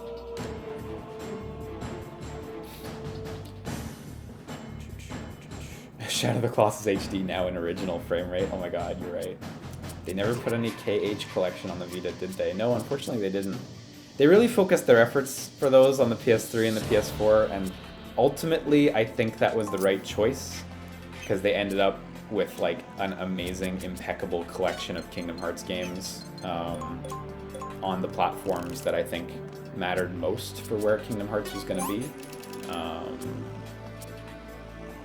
I know some would argue that it would have mattered more to have them on Xbox One, since Xbox One had access to Kingdom Hearts 3, but the PS3 collection like predates PS4 and Xbox One anyway, so.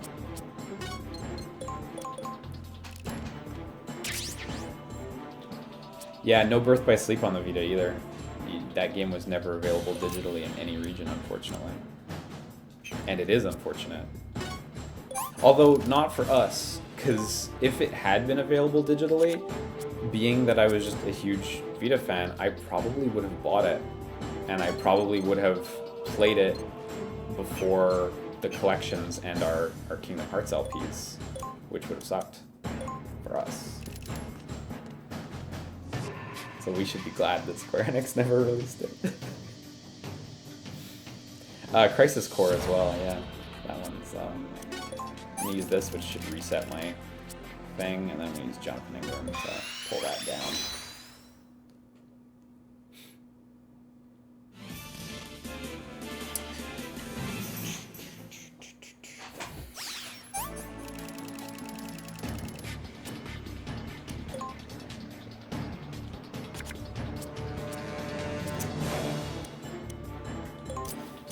Figure out how to tackle this situation here. Snake basically needs to take care of this guard, right? That's not like an option.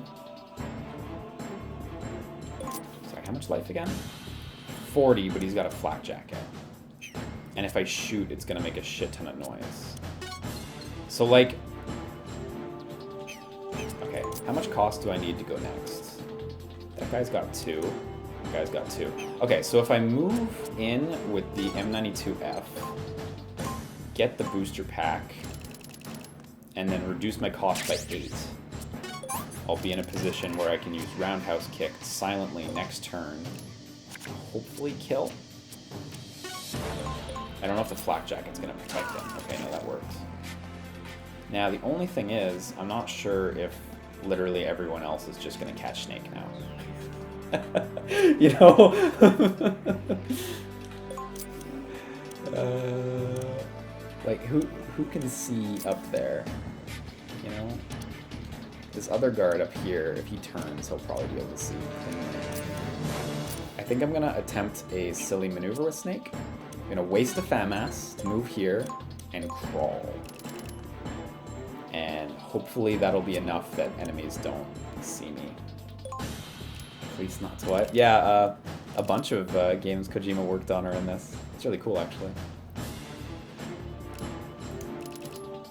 So I imagine those guys are going to turn around and they're going to head back towards Teleco now. So good luck, Teleco. That's all I got for you.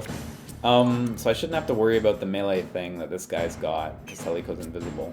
But I do need to worry about keeping... Oh shit, he's got 160 life. Okay, this should work. So I can use a cost -8, keep myself down. I could kill him here potentially, hopefully. Let's go. Let's go. Let's go. There we go. Still playing the same mission. How is it structured? Yeah, we played one little mission at the beginning, but yeah, we've been in a multi-part mission, which is just where you do a couple rooms, basically. Okay, so I'm gonna use briefing because I think Teleiko needs a new hand. Oh, cool. Gurlugon will be really good. Everyone should be slowed down so Teleiko can hopefully get past. There's one guard facing the exit, unfortunately. I don't really like that. Nothing I can do about it, though. Oh my god, he sees all the way. If Snake even moves a tile forward, he'll get seen. I kind of need to hope that these guards move. Alternatively, like, I can use a grenade. Oh, they have incredibly high costs because of Gurlugon, so I could use a grenade. Okay. This is kind of dumb, but...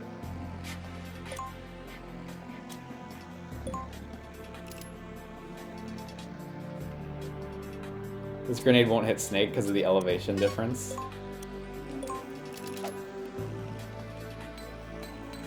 Okay, so I am going to have to clean up because I don't think this will kill all of them because they have quite high life numbers. Oh no, these guys all had 100. Okay. It was funny that the guard that Snake took out, who had the armor, had 40 life, which is absurdly low. And the one Teleiko had, what was it, 150, 160, something like that? It's kind of goofy. So Teleiko should just be able to book. No issue. Hey, this is going. Maybe I should save that movement, then, for the next map. Ah, fuck it. Oh no, but I can do this more optimally. I can use cost down. Of course, every card you use in a turn reduces the amount of cost you pay on the next card. So by putting cost down before your next card, you get a -1 in addition to the cost down. So everyone's good on life too. Yeah, okay, now I can just make some expensive chunky moves I don't have to care about. I'm gonna get seen. Actually, I'm not, because she's fucking invisible. It's true. That's gonna wear off soon though. But then this happens. Is Morta's gonna go off? No, because none of them are alive, right? That's how this video game works, I think. Thanks, Jake is not gross. I appreciate the kind words. Very nice of you. Have a good one, dude. Currently labbing MK11. I happened upon an inexpensive copy of MK11 from Matt, who accidentally acquired a second copy. So I've played it a little bit. I've just been doing towers. I haven't touched the story yet, but it's pretty fun. As usual, I'm just playing as Cassie, so no plans to stream it or anything. Discard Strand, and I'm gonna discard. You have to discard 2, unfortunately. I'm gonna discard Strand, and I'm gonna discard RSS. I know we're gonna need the missiles soon, but I'm actually gonna just wait here and let Teleiko reduce a little bit of cost before we move into the next mission. Not much cost, just a little bit of cost. Am I into online fighting? Not really these days, honestly. I don't feel like I have enough time to really get good at fighting games, and I don't find it enjoyable to go online when I know that I don't know things. So I've been playing some of the online co-op stuff, where you fight a super powered scorpion or whatever. You know, those are neat. Only have high cost moves. Let's just use Nikita. The crypt is amazing, by the way. Is it possible to play this game non-lethally? Unfortunately, bosses are not possible to non-lethal. I do think every regular mission, though, is possible non-lethally. It's just bosses that will trip you up.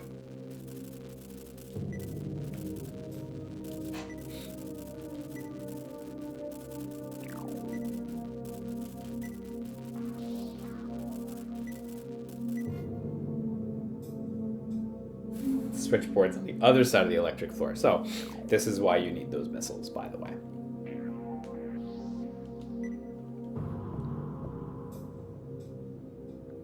I hope you brought the missiles. Otherwise, quit the mission here.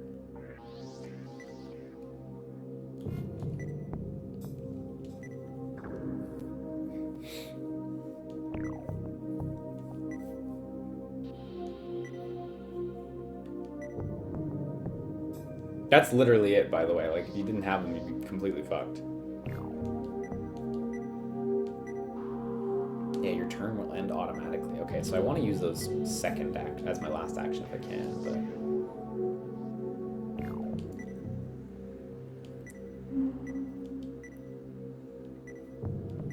I wonder if you can even start this mission without the missiles. Like, if Leone doesn't just call you right at the beginning and go, hey, you need the missiles.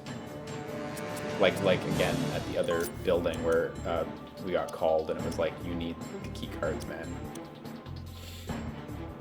Okay, so there's one switchboard over here.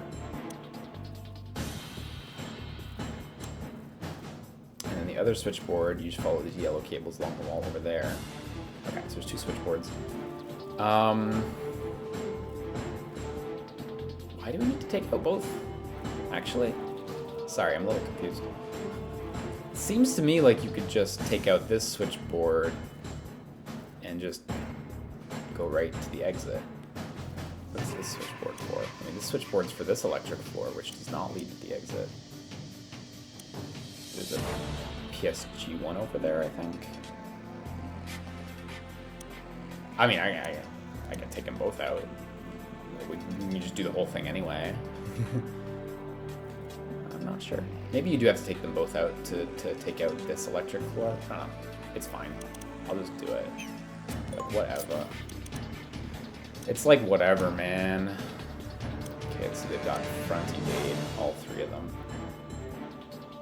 Does anyone want to get behind them? Also need to maneuver carefully in this area. That was a waste, because it doesn't matter, I'm moving 6th anyway. Nice. Shit.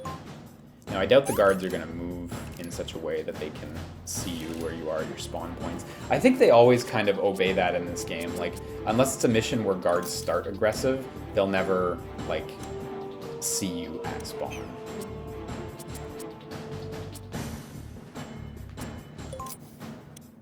Guard moves in 10, that guard moves in 4. Stun grenade pops in 5.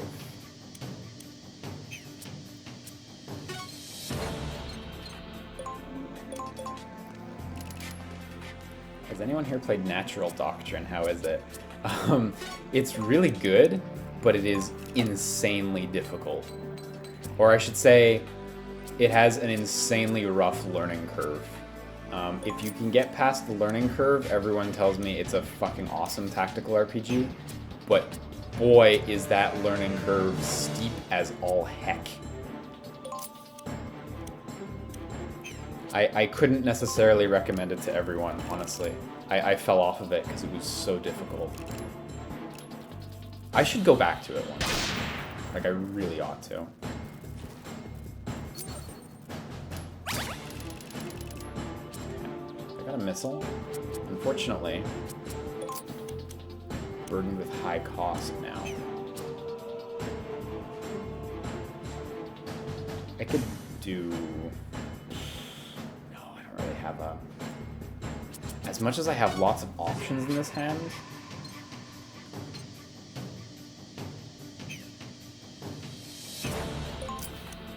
Yeah, I have lots of options in this hand, but I'm just not...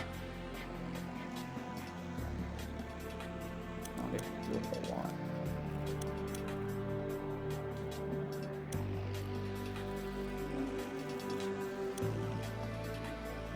Still not seeing why you have to go north, honestly.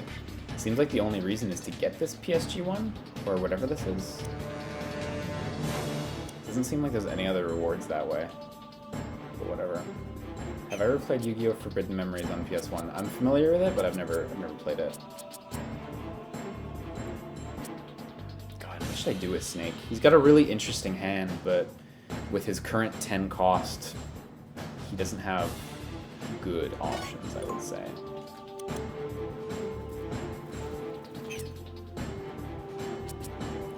I think I'm gonna use Johnny and just scuttle it and try to get something better, which is a shame because it's a really interesting hand, but okay, got some good stuff here. This is a bit more playable.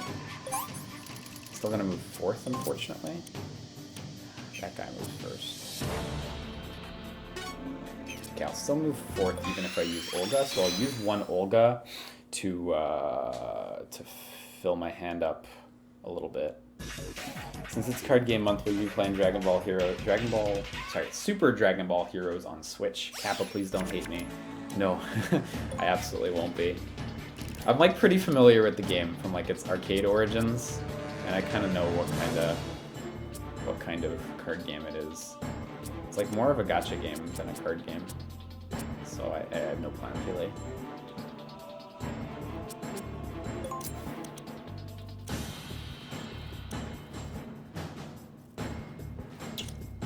God, these guys are moving soon, and I don't have any more cost downs in my hand.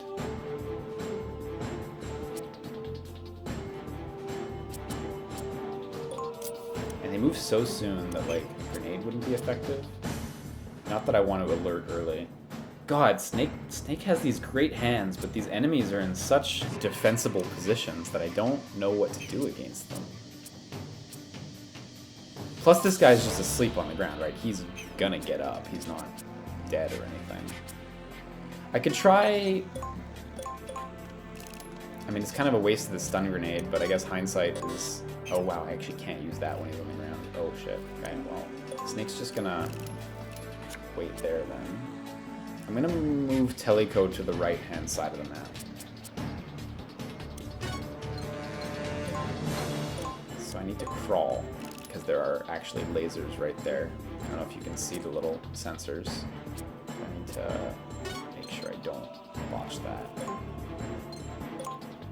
And stand over here.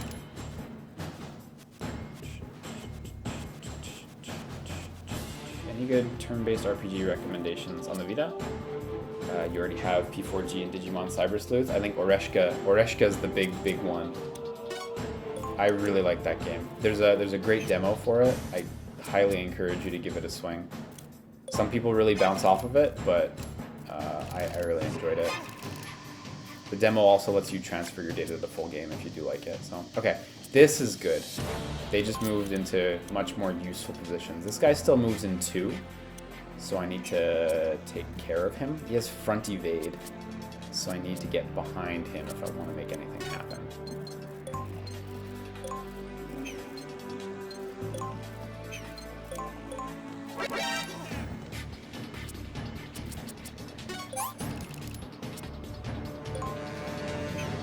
He has 2 cost.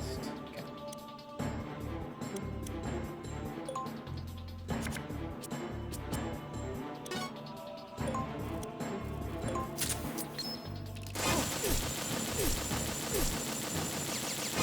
Yeah, there we go. Did you see Kamiya's tweet about Bayo 3 news next week? Oh shit, I didn't. I'm excited. Thanks for letting me know. Punch. Oh no, bummer. Shit. He's going for the knockdown, because if you knock him back onto the electric floor, obviously that's really beneficial. So that guy's gonna get up, but he's not gonna be able to really act. Okay, this is good. I just lost. Okay, this just got worse immediately. I just lost my extra actions. So I might need to do an exceedingly high cost turn with Snake right here just to make this work out nicely. Yeah, I'm gonna have to go for a really high cost turn, and Teleco is gonna have to salvage this somewhat. I could use dual blades, but it's not gonna kill either way is the thing. I could dual blades and then punch.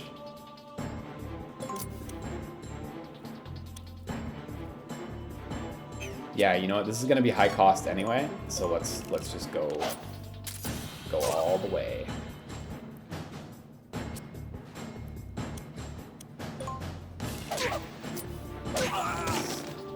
Shame it whiffed before. If it would have knocked him onto the electric floor, that would have been slick. Now, that dude, the issue is his front evade, right? Because I could shoot at him, but...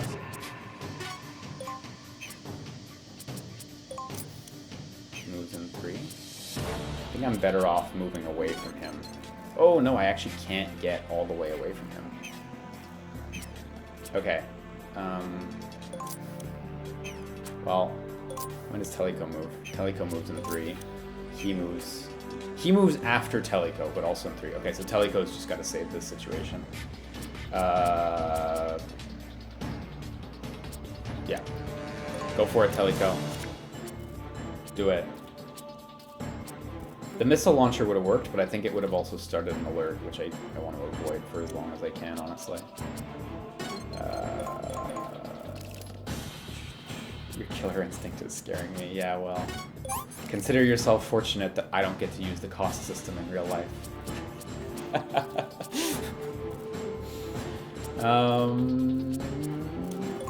Turn. Okay, so he's calling, which is not good, but Teleco still gets to move first. Oh my god, he just moved back behind the lasers. Oh no, that's really bad. I'm gonna have to use an explosive. I don't see how this is happening unless I use an explosive, honestly. Unfortunately, this is probably gonna trigger an alert, but better than having an alert triggered and... Sorry, better than having an alert triggered and him still alive. How are you using unsuppressed guns without alerting people? So, unlike other MGS games, the range of enemies hearing in this is pretty limited. Explosives, though, tend to be louder. Okay, look at that. Actually, I got away with it. That's lucky. Usually I find with explosives, you're not so lucky. Okay, so Snake moves in 6. That card moves in 1. Okay. I'm actually going to just equip my USP, and I'm going to call that a turn. Not really worried about this guard. All normal. Yeah, that's right. Ignore the blood stain on the floor. Okay, we're going to use the Nikita. And we're going to start working our way towards the mission objective. So, it'll actually be quicker if I go this way, even though I'm standing here. Through the vent, by the way. So, here I need Teleco to pull a missile launcher, so I'm going to just discard some M4s, I guess. That might take a few turns.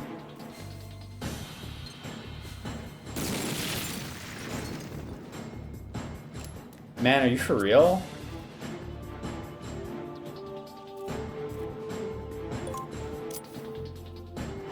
Oh, I remember now. Oh my god, I remember now. Okay, so that's what it is. Missiles don't change elevation like that. What this is you have to send the missile down this hallway. You have to blow up this one. And that lets you walk up to this elevated section over here because there's a ramp. And from here, you can fire it through there, all the way around, and then through this vent over here to get that one. That's why you can't just hit this one first and leave the mission. Okay. Okie doke.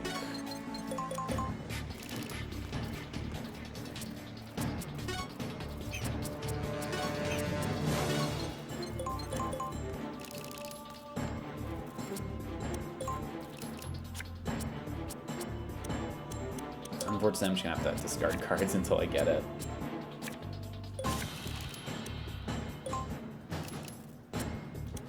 I get to like curate an amazing hand. God, this is such a good hand. It's like not even worth using Gruvagon right now. I may as well. Fuck it. Use Gruvagon.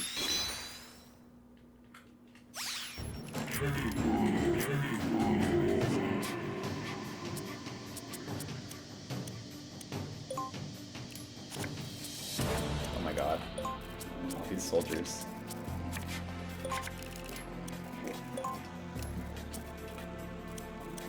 Scarred. USP. And another soldier. There we go. We got an RC missile with Teleco. And we got the Stinger with Snake, which we're not going to be able to use right now. Okay. So I'm just gonna pass with Snake. Snake will be able to journey in with Teleco afterwards, but for now he's kind of not got any options. The unfortunate thing too is like I hope this mission's set up so you only need to get one character to the target zone at the end, because otherwise the other character who's like all the way back up there will also need to chase down, which just seems like a huge pain in the ass. So I need to avoid this guard that's coming up, which involves, yes, slowly going around, unfortunately.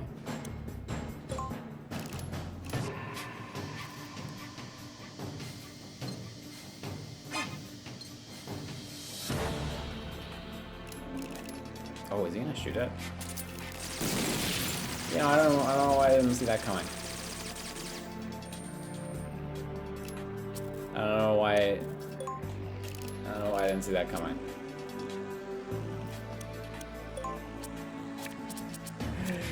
Ah!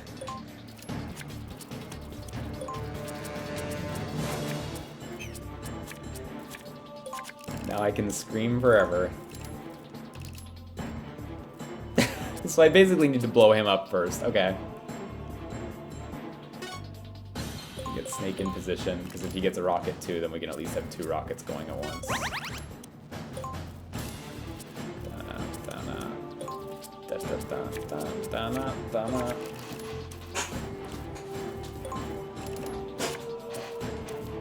Oh look, although we have these amazing hands, I can use briefing to just save us some time. Low, it didn't save that much time. Briefing lets both characters redraw their full hand, so... helpless.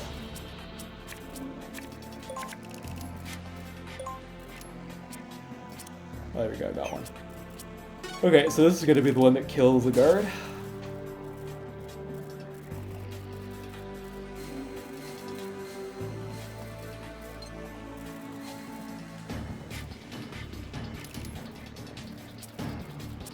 It'd be nice if Snake could get one soon too, so I could actually have both of them going simultaneously.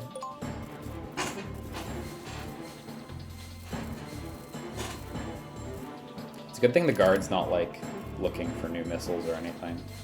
He's like just content that he got that one. Any disgusting thoughts on Oculus Quest?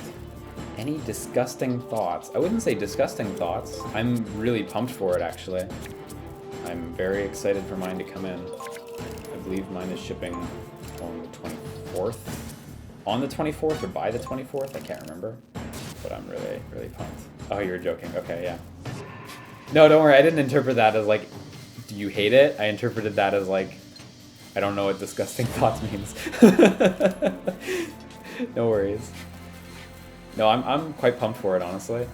I'm excited to go to my dad's place and go to the field in the farm, at the farm, and turn off the Oculus like Guardian system and be able to play Robo Recall and Super Hot VR without having to use any sort of teleportation, and with the ability to just walk for like 2 kilometers in any direction without, you know, without running into stuff in the game or running out of camera space or anything.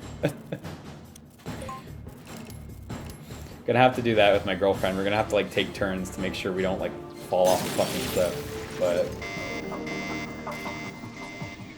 And we're gonna have to do that in the evening, so we don't, like when the sun's down, so the lenses don't get absolutely torched. If you're not familiar with like the sun's relationship with VR headsets, like never put a VR headset in the sun, in the direct light of the sun. Because like the lenses that make it appear as though the screens are, you know, distant from you as opposed to 1 inch in front of them, when the sun passes through them the opposite way, it literally magnifies the light and it can burn the screen. So if ever you have an opportunity to use a VR headset, which I highly recommend because they're great, just make sure you don't put it in direct sunlight. Don't put it down in direct sunlight, you will destroy it. It's such a shame, but it's like, that's what lenses do. But yeah, I'm pretty pumped for it, honestly. I really want to play Robo Recall, actually, because I've always wanted to play it, but I don't really have easy access to a computer that can run it, or an Oculus headset, for that matter. I have a good friend of mine who has an Oculus headset, but his computer can't quite run it. I actually, when I was over at his place the other day, I actually booted Robo Recall on his computer, and he was like, yeah, it runs bad. He was like, you can try, but I was like, yeah, it runs too badly to play, honestly. With VR, you really need high frame rates, or else it'll just trash you.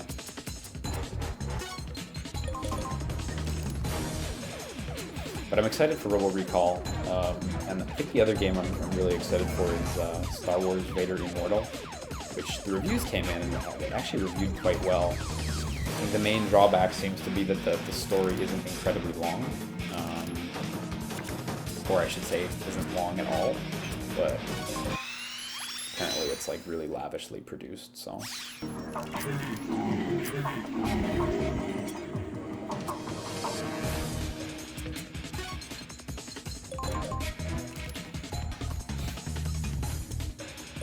Otherwise, a lot of the day one software, like, I do already have on my PSVR, like Beat Saber and like Moss and shit. Oh, there's Journey of the Gods as well, that's true. Journey of the Gods I'm really pumped for on day one. That's like a, I don't know if I'd want to call it a Zelda-like game. It's anyway, it's a first-person, like, open adventure game where you have a sword and shield and you get to walk around and do sword and shield things.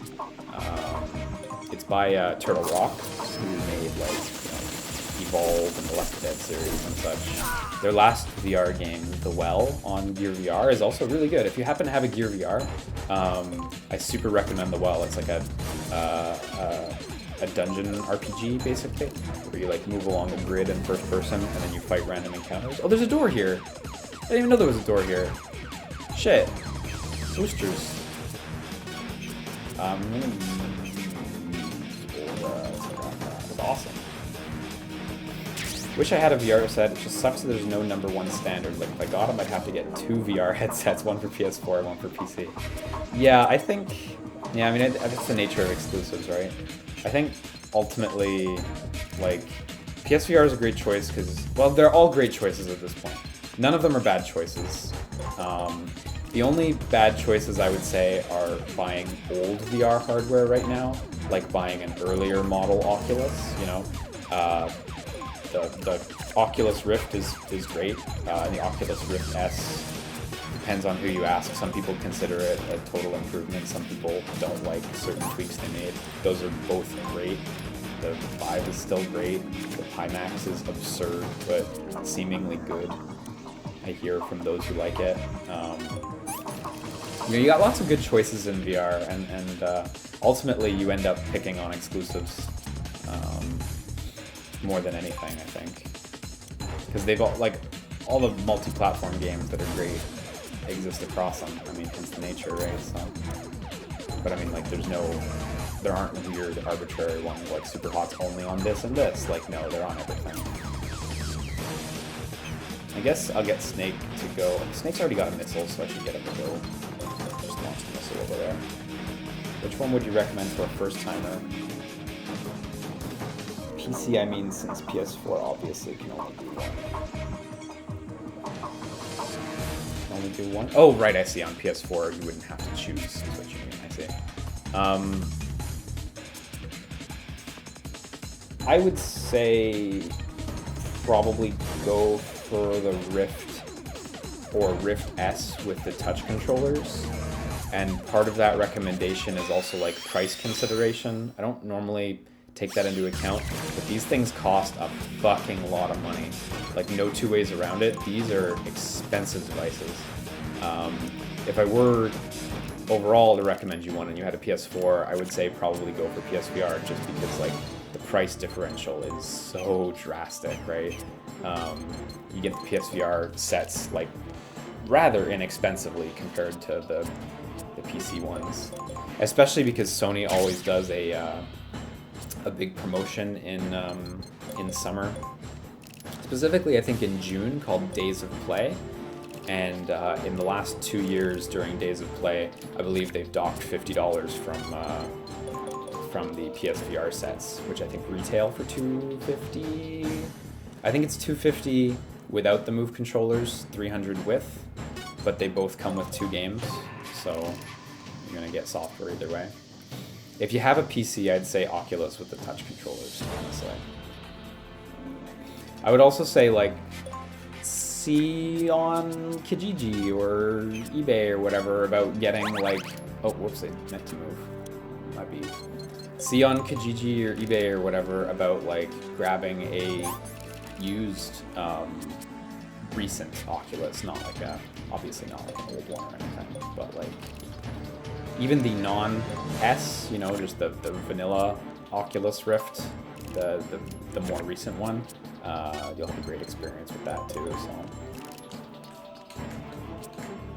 I feel like VR has been more successful overall than Kinect was. Is that too big of an assumption? Okay, that's an interesting comparison, yeah. So I think Kinect sold way more units in a way shorter amount of time. However, Kinect struggled with retention a lot, where people weren't buying. Oh fuck, Teleco just got a missile. Oh. People weren't buying software for Kinect, right? Like, they were basically buying their Kinect and then buying like a game or two and generally not using them. And I think that's the big difference, whereas VR definitely doesn't have as many units sold overall. People are buying VR software like quite regularly. Games, we constantly hear about games that are doing well. You know, it's going. You know, obviously it's still early days, and the market's going to get bigger as people buy more headsets. But like, you know, that I think that is a big difference there. I think on the whole, the assessment of like VR is more successful than Kinect. I think that's a mixed assessment, but I think it's one I agree with, actually. You know, even though monetarily Microsoft has probably made more like cash dollars on Kinect within the same period as like VR headsets, because I don't think companies are making tons of money off the headsets themselves, you know. Whereas Microsoft, you know, was making a much lower cost device, and arguably lower cost games as well, when you look at like a lot of the software that was like exclusive for Kinect. So I think that's a good assessment, that it was more successful. Was there even proper software for Kinect? Yeah, there totally was, but there wasn't like a huge selection, and honestly the tracking was so problematic that it didn't really matter. That's a neat comparison though, Doomian, absolutely. That's fun. Oh yeah, it's true, there are ways to connect your PSVR to your PC, it's true. You will not get the full room scale, because I believe you still can only track with one camera, but I mean, it's kind of weird, right? Like, you still get room scale, you just can't occlude the controllers, you know? It's weird. It's the same thing as having an Oculus with only like 2 lighthouses set up on your desk. Like, you still can't hold the controllers behind you, you know? So. Yeah, definitely the game, like the software selection overall, Doomian on VR is like a bazillion times better than Kinect. But you know, all these failed or underwhelming technologies have all added up to where we're at in VR. You know, like the collective work that was done on, you know, early motion control stuff on the Wii, on PlayStation Moves, the types of technologies used with Kinect to track via IR, well, cameras and IR cameras in general. You know, all these things have kind of added up to this environment where we can actually make VR work at the level of quality it works now. So definitely a long and expensive road to get here, but now they're real good. Anyway, yeah, sorry, I meandered a bit, but definite PC recommendation is see if you can find like a used Oculus set, or like if you have the money, grab a new Oculus set with the touch controllers. If you've got cash, if cash is not a problem, the Valve Index seems like a really good one to jump on. Boy, does it. That headset seems amazing. I mean, the headset seems fine. Like, the headset seems good, better than average, but the controllers in particular are really something special. But that's if you've got $1,000 US to splurge. You know, that's the big spender stuff.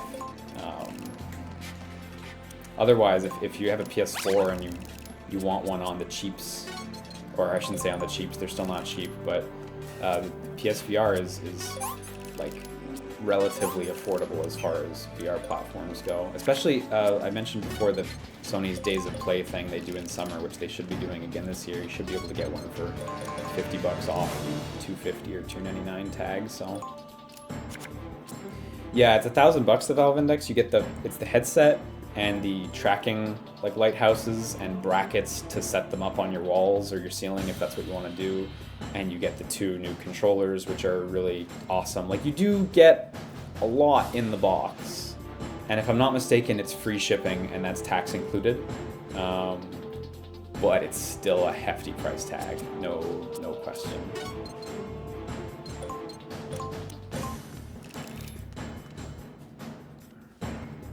Hefty is kind of almost an understatement.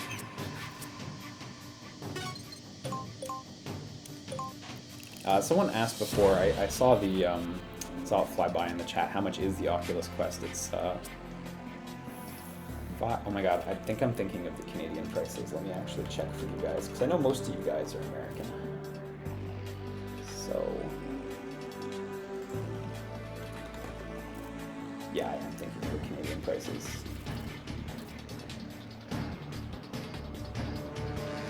Oh my god, the website is detecting my locale.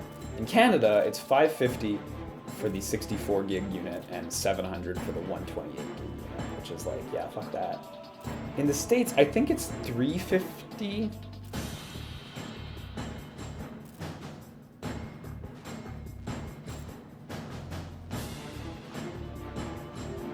I think it's $350 or $400.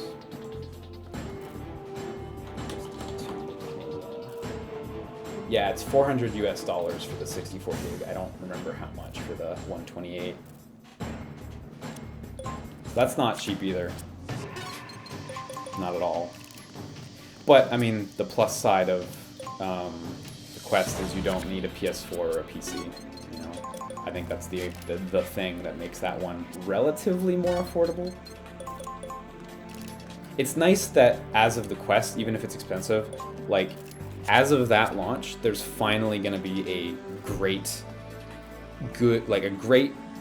6DOF headset that people can get without needing a PC or a console or anything like that. There's no barriers. You could just buy it. You can literally just grab it off the shelf and you're good. Because until now, the only way to get that 6DOF experience really was to have a PC or a PS4. There was no options, you know. And wireless is a huge plus as well. Totally. Very excited for the wireless factor. Proxo says, do you get motion sickness with shaky cams? I never tried VR because I'm afraid of getting sick. So I think what you're saying there is you get motion sickness with shaky cams? Is that like in films, like when you're watching one of them Transformers movies you like, and the camera's just blah. I don't get motion sick with them, I wouldn't say. I just don't like them. No, I only tend to get motion sickness like in certain situations in cars, in like bad driving situations. Like when I was in Martinique in spring, the roads over the hills in Martinique are so winding that I got like debilitatingly sick one day. It was really bad. The roads are fucking insane in Martinique. It's like you go off the edge, you're falling off a cliff every time. There's no safety. You're just done. And sometimes you're like, why does this road turn into what feels like a one lane? What if a truck arrives? You're dead. I'm sorry, you're just dead.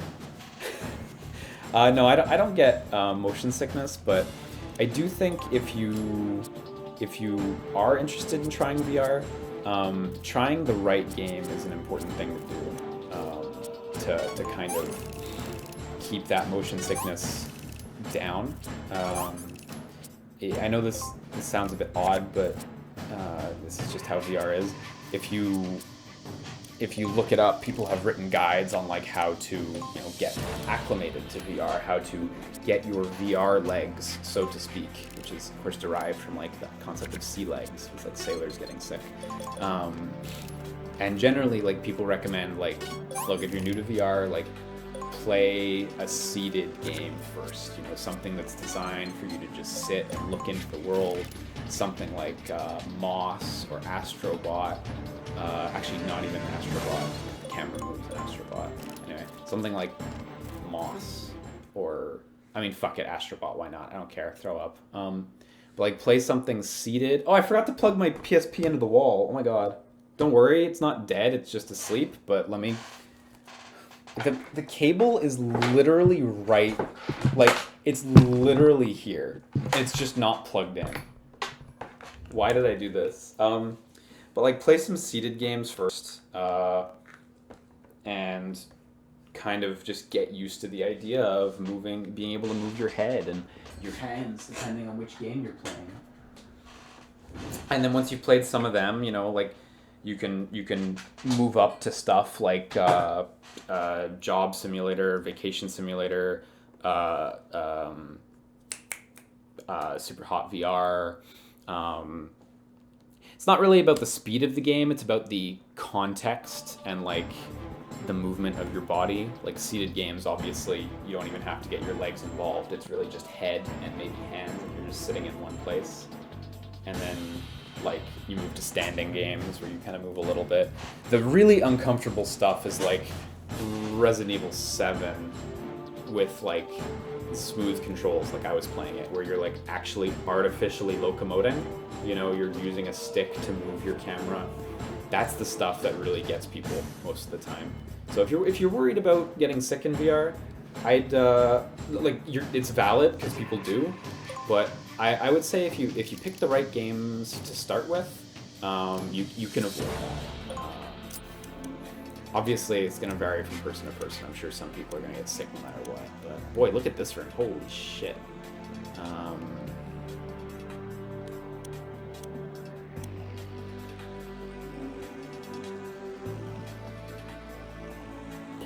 Okay.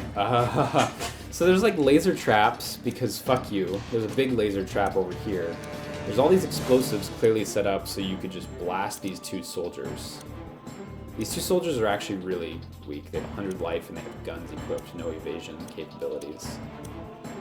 It would be better to not explode them, to not trigger the alert and just take them out individually. These robots are dangerous. They've got 2 pieces of gear equipped. I actually don't remember what those exclamations are. The robots will be a little trickier to take out, so... What setup are you using to record? I know, right? If you didn't believe I was using a PSP hooked up with component cables to an to a FrameMeister to an Elgato HD60S until now, then I don't know what to say. It's true. Okay, so I can at least use Gurlugon to slow down the ground enemies.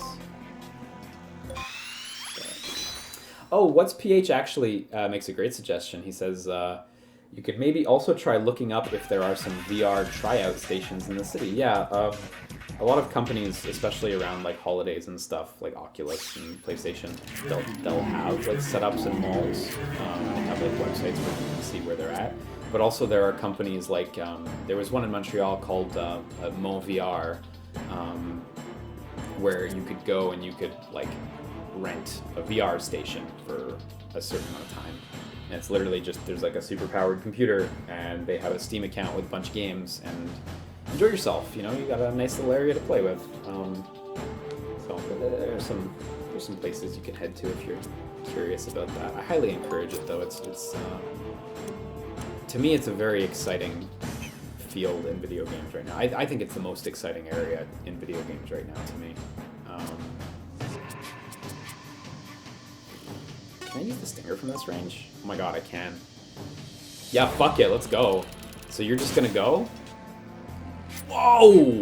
I forgot the stinger could... Like, I forgot that was how the stinger worked. Oh my god! I didn't remember that the stinger was just like, yeah, fuck this robot. I don't care how far away he is. I don't care that there's a guardrail in the way. I thought it was gonna like spawn a missile that would like move on its own turn or something. But no, it's just a kill this tile button. That's amazing. Okay, so that robot's going next no matter what, so I'm gonna use Olga to pull up some cards. Yeah, there we go. Salt Pigu says, I wish there were more VR games I was interested in. Give me FromSoft VR. Well, if you want From Software... Oh, and then he says, but not the one they did. Okay, you got me. You caught me right as I was gonna go in. Good catch, good catch. I know what you mean, though. I would love that, too. Proxo, who was earlier talking about sickness concerns, says, maybe wearing the headset is different and I'll be okay, though I'm not really interested in VR. Yeah, I mean, certainly if you're not interested, then I wouldn't say that you have to run out and rent a station or anything like that. So. But definitely wearing the headset is a different experience. Even just looking at footage of VR games where it looks like incredibly unstable, and like the image looks a little soft, it doesn't really do it justice. The reality is like the optics on modern headsets are quite good. You can get a pretty good resolution out of all of them. At this point, PSVR is the furthest behind in terms of screen resolution, and still it looks pretty good. How long is Solar still out for? But also like the shakiness, like the appearance of shakiness when you watch VR footage is just because that's like one-to-one with their head movement, right? So in reality, you don't get shakiness because like the shakiness is just your head. The phone's ringing. I'm just gonna check if that's an important phone call real quick. I get it.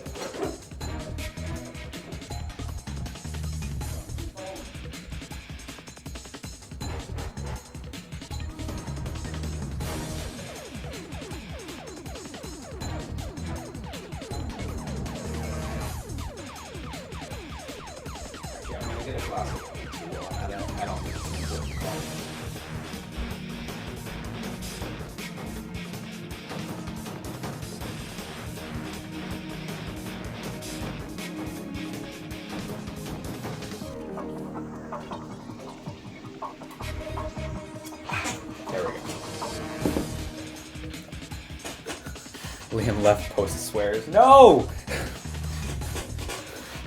No swears. Anyway, yeah, like you don't get that shakiness in VR because it's just your head, it's just your eyeballs. Like it's the same shakiness that you get from moving your head around in real life, basically. When the frame rate's that high, you don't really perceive much of a difference. Although, admittedly, some people are more sensitive to that than others. Some people do feel that they still get a certain amount of illness from just wearing a headset because for them, like 90 FPS isn't cutting it. But that's less of a like frame rate snobbiness thing and more of a like my mind just works this way thing. Oh my god, I didn't get it. 19% hit. Why didn't I like actually look at that first? Oh, I don't want to do that.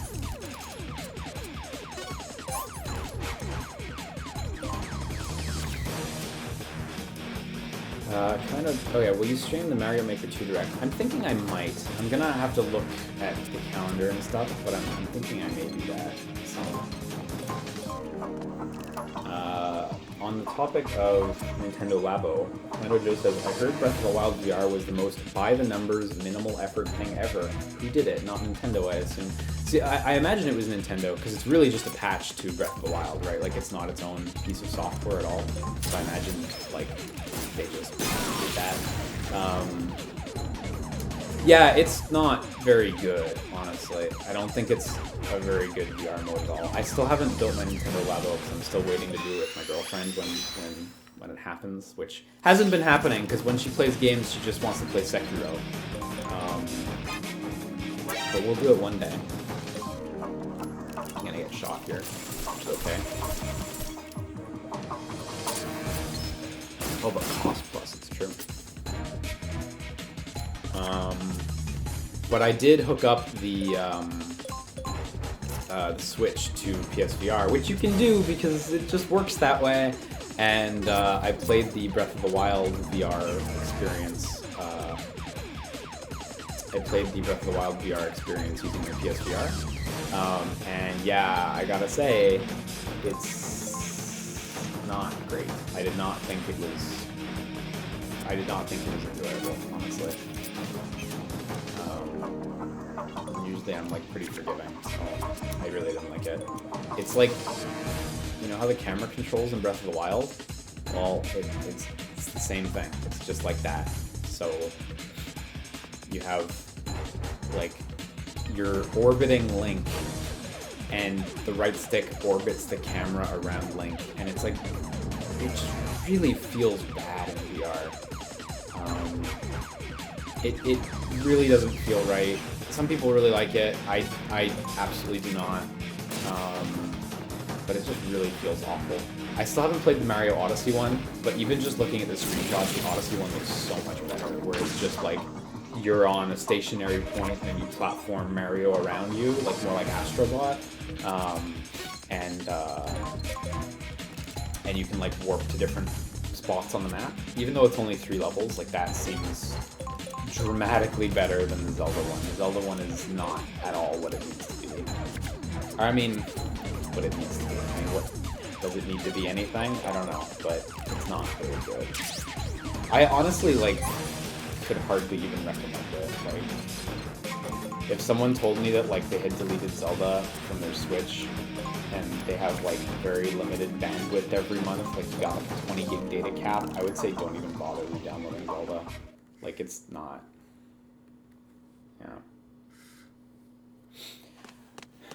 It's not the whole game. Yeah, for Breath of the Wild, it is absolutely the whole game. You can load up your save file in VR. It just feels awful.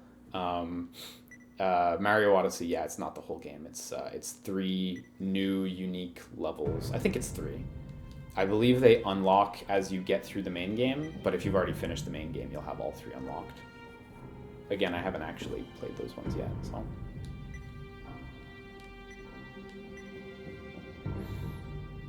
But yeah, not the whole game for Mario Odyssey.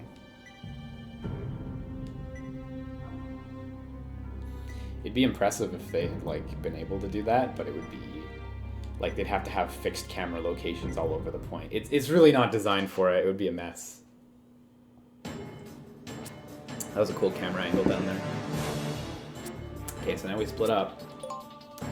Doomian says, it sucks that Nintendo isn't giving their all into VR stuff, but at the same time I'm not super surprised because they said once that they weren't that interested in it anyway. You know, when I hear them say they aren't that interested in it, I read that as like, we're R&Ding it. Like, publicly we don't have a product, but we're R&Ding it, which they clearly are if they had Labo VR come out, you know, like, they are putting money into VR. Clearly, because we can see they released a VR product, you know?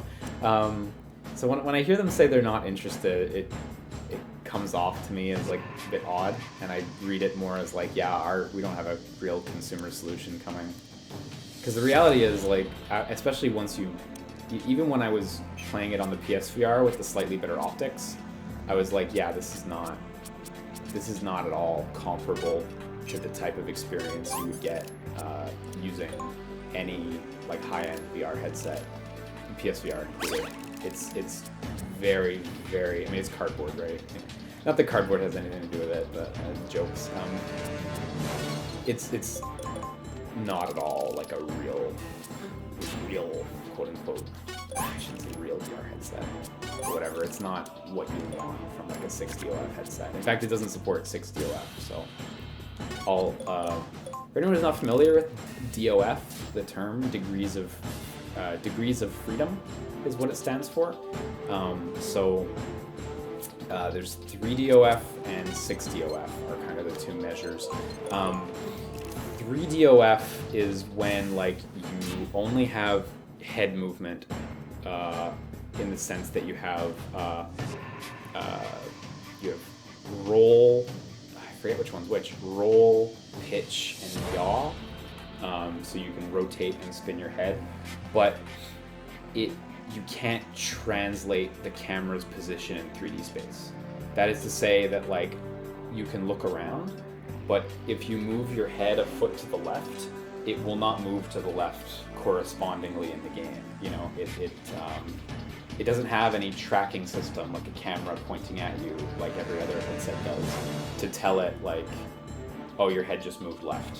So all it does is like you're like a turret, like one of those video game gun turrets that all you can do is like point them around. That's what that is. 3DOF's not great because it throws a lot of people off when they try to move their head and nothing moves. 3DOF's rough, and yeah, everyone's moving away from 3DOF really hard because obviously, and cardboard of course is, or Nintendo Labo is of course 3DOF, which is kind of lacking. So 6DOF again, yeah. So it's like you get pitch, roll, and yaw, but you also get like you're in real space X, Y, and Z coordinates. So 6 degrees of freedom.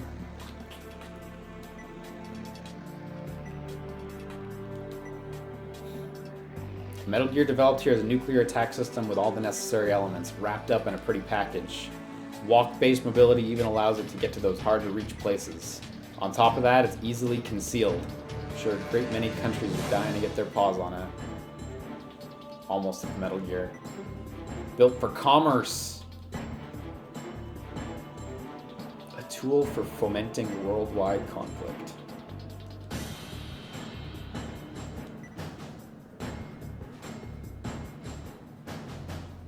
Oh, you're very welcome on the VR info, dude. Absolutely not a problem.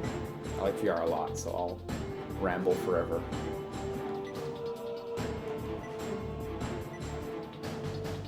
But yeah. I do think, though, if you're looking into a headset, like, and you have a PC and a PS4, I would say, like, don't discount the PSVR. It has, like, a great many exclusives that are really high quality. The new bundle that's coming out is great. It comes with Blood and Truth and Everybody's Golf, which by all odds should be good games.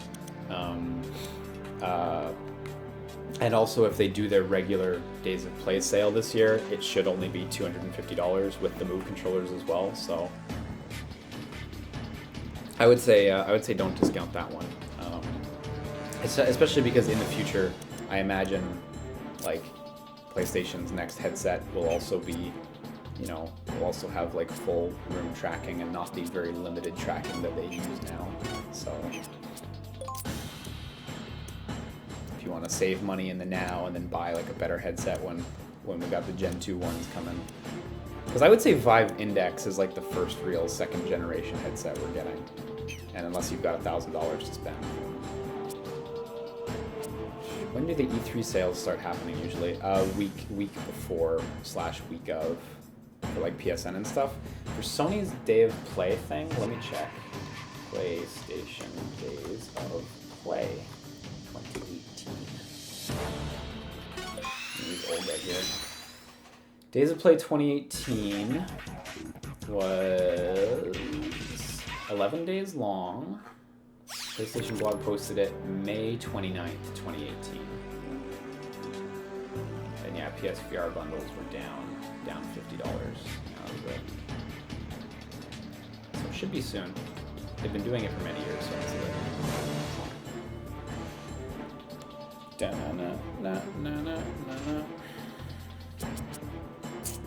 Damn. Got 2 draw cards with Olga. It's not so hot. This is just bad. I can make myself go... No, a snake should just pass here. Am I gonna play a Plague Tale Innocence? You know, funny you'd ask. I just clicked on the reviews randomly the other day, and I had no interest in the game, and I saw the reviews were like very, very positive, and I was like, shit, maybe I ought to. But I have no plans right now, though. Like, I don't have the cash handy right now, so I'm not gonna get it at this moment. But yeah, it seems really good. I always thought the graphics were good, but I just didn't think they'd deliver like a super high quality game like they did. Good for them, by the way. It's made by what, Asobo Studios, right? Who are in France. Great for them. Try asking for a review copy. I don't like asking for review copies if I know I'm not gonna do like content for them. You know what I mean? I feel bad. Because the review copies are for coverage, but I don't know. It's not actually true. The review copies are for a chance at coverage, but I just feel bad.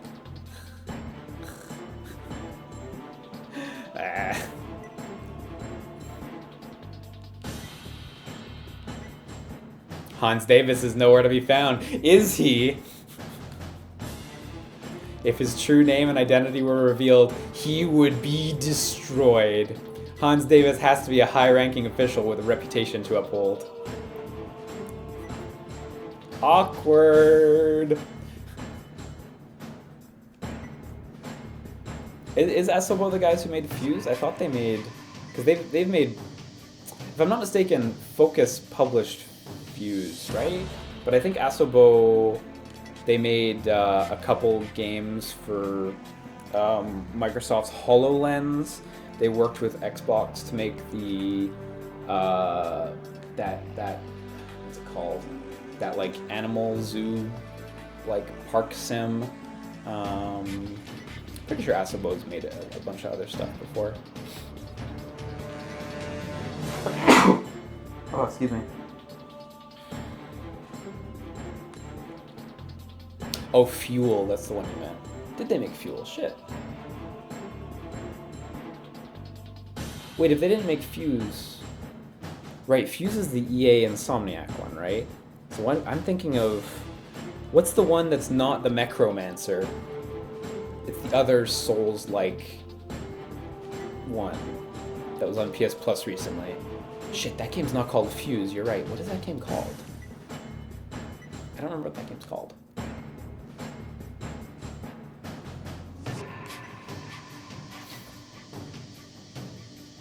The Surge, that's it, The Surge, thank you. Appreciate it.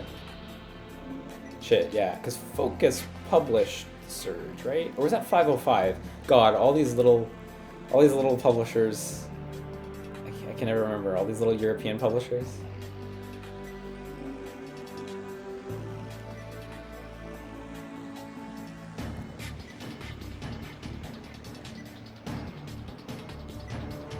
I've been shown great contempt and disrespect. I like that. Leon is great.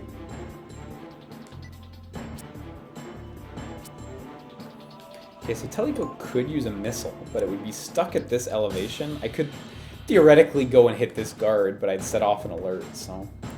It's a shame the frame rate in this game is so mixed. You see right here, like, it's actually really smooth when I'm scrolling around. As soon as I get over here and there's a couple enemies on the screen and player characters, like, it really slows down. Feels like it almost drops to half. And it's like a really noticeable difference, too.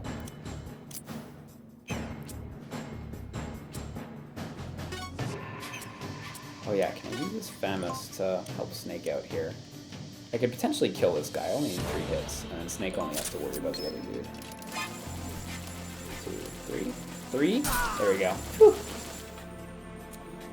Yeah, I guess Focus aren't that little, but... I mean, like, they're little compared to, like, Activision or whatever.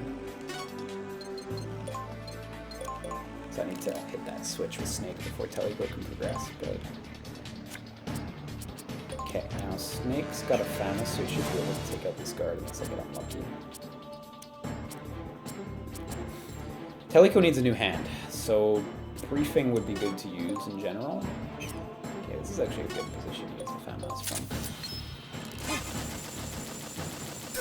Are there any fan patches like for Final Fantasy Tactics, or is it literally can't handle it? Well, it could handle a fan patch if someone were to want to make one, but I think everyone considers the game to be more than playable, so I don't think anyone really feels the need to address the frame rate in Metal Gear Acid. I think it's fine, honestly. It's not ideal, you know. Preferably it would be a little better, but it's fine, I think. But no, as far as I know, there's no fan patches for either of the Acid games. I think with Tactics, like, the reason that happened was because, like, it was definitely clear that the port had issues, and, like, people were not content with the fact that, like, it ran so much worse on, like, so much better hardware, you know? Whereas Acid, it's like, this is the one incarnation of Acid. It's not any worse than any other incarnation than Acid in any way, shape, or form, so... Thoughts on the FF7 thing last week? I think it looks great. Glad to see a new trailer for it, of course. I think we all are. Should keep that for later. Yeah, it looks great, man. I'm excited that we're gonna hear more at E3 at Square Enix's event, I imagine. PlayStation, of course, said they weren't gonna be at E3 this year. Some people have recently suspected that means they'll hold a state of play thing like they have been, but nobody really knows, since especially their phrasing was like, we'll have no presence, so who even knows? I imagine all the FF7 stuff we're going to see is just going to be at Square Enix's event, which is fine, because that's still at E3. So, but yeah, no, I mean, it looked great. I kind of slow-mode through the trailer in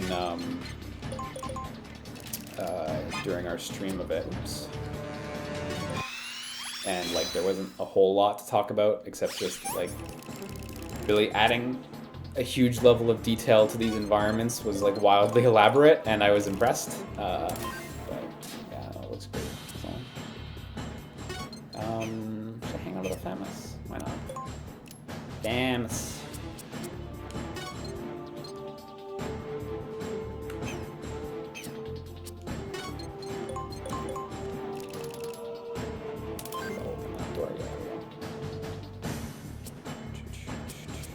Give Tifa, you cowards. Yeah, I guess we'll see Tifa at E3 probably, right?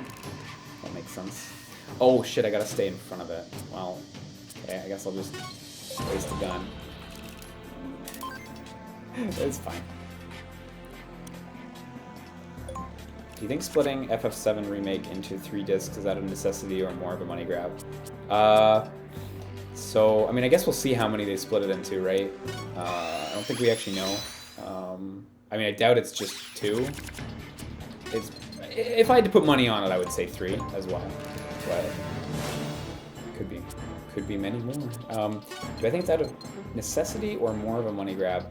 I think it's a lot of column A and a lot of column B. You know, like I think it is somewhat necessary in the sense that like the game is absolutely gargantuan. Like, oh my god, I accidentally used this missile. I meant to not use this missile. I meant to move with it. Oh, I guess I better jettison this. Is that gonna put off an alert? Nice. Like, the game's gargantuan, you know? Like, I know it doesn't seem that gargantuan if you just look at the PS1 game, but like, if you consider the idea of remaking all of those environments at the level of fidelity you'd expect from a AAA game, I definitely think that it starts to come into perspective just how massive that game is as an undertaking for like a proper modern remake. So I think from that perspective, there's something of a necessity to cut it into more manageable parts. But I do think, on the other hand, like, this is a good opportunity to make a lot of money. You know, I think it's you know, I think definitely both of those. But I also think strongly that if they were to try to redo it in one go, I do think they would end up having to sacrifice a lot more. I think on paper anyway, that by splitting it up, they won't have to skim necessarily as much as they might have had to if they want to make it at that level of fidelity. And when I say skim, I don't mean like just arbitrarily cut bits that we all liked, but I mean like, you know, I imagine they want to make Midgar into a full city, you know, like up to quote-unquote modern standards. I keep saying this phrase. Whereas, like, if they were to redo it in one go, I don't think they would get that full city. I don't think that would be possible. You know, I think it would be just the districts you got to explore, you know. So I think splitting it up will let them do better justice to the size and the reach of the game. Personally, I kind of think each episode is going to be like a full game anyway. I don't really think they're going to be like Life is Strange or what have you, where it's like, you know, a 2-hour chunk. You know, I kind of think each episode is going to be its own full JRPG. So, okay, so I don't need this door for Teleco anymore. Sort of like dot hack. Yeah, sort of like dot hack. Yeah. That's actually a really good point of comparison that I never really considered. That's my guess anyway. But let's just hope it will not be a repeat of FF15. Well, you know, totally different studio, right? So different studio, different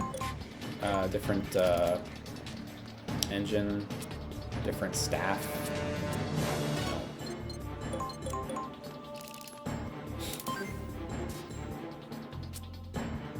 I'm not too worried for it to be a repeat of those circumstances.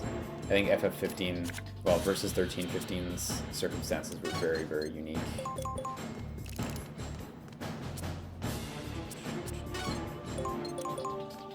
Blizzard Nurse says, I can't believe Super Mario Maker 2 is being showed before E3. It's interesting, isn't it, right? It's almost like, you know, like pointing at the stands, like we have better content to show during our direct, or we have bigger things we want to focus on during our direct, you know. It makes sense though, like ultimately the more you put into your video, like the more you're going to dilute the focus on the products that you really want to sell. And so like if you really want to focus in on say Animal Crossing or whatever, then yeah, it makes sense to cut away some of the other titles, especially because like it's not like Mario Maker needs a huge push or anything. It's not like Mario Maker's not supposed to be a bazillion selling game, whereas Animal Crossing is, you know, so Mario Maker will do what it's supposed to do and it'll be fine. But Animal Crossing really needs to, they really need to make sure to like focus in, I think. I don't know, we'll see. It is interesting though, because it does to me signal that Mario Maker's not going to have sizable presence at Nintendo's E3 Direct, if any.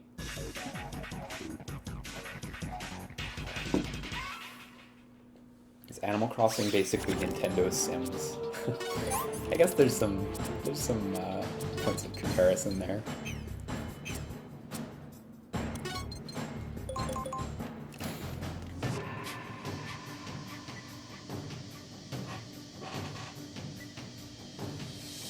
We're hired fighting a domestic war. Suddenly the enemy's military power increased dramatically. They got fucking trashed. Wow, his unit was the only one left.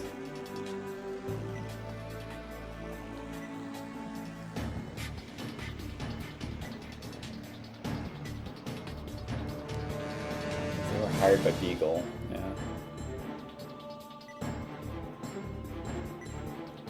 Short war isn't very profitable. Yeah. Sasuga Metal Gear. Beagle invited my unit into the mess as an attempt to balance the power to make the war last longer. They manipulated us.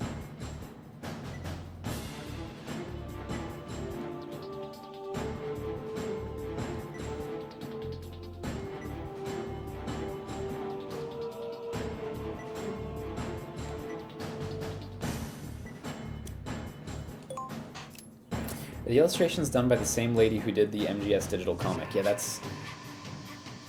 MGS digital comic was Ashley something, right? Digital graphic novel. Was she a woman? I actually thought it was a dude named Ashley. Ashley Wood. No, they're not by Ashley Wood. Yeah, Ashley Wood is a dude. Yeah, that is correct. Yeah, no. The artist who did this, I do not remember his name. I know it's come up before in this LP. Thank you to people who do know it. But the artist who did this is the same guy who did like Never Dead and stuff. So.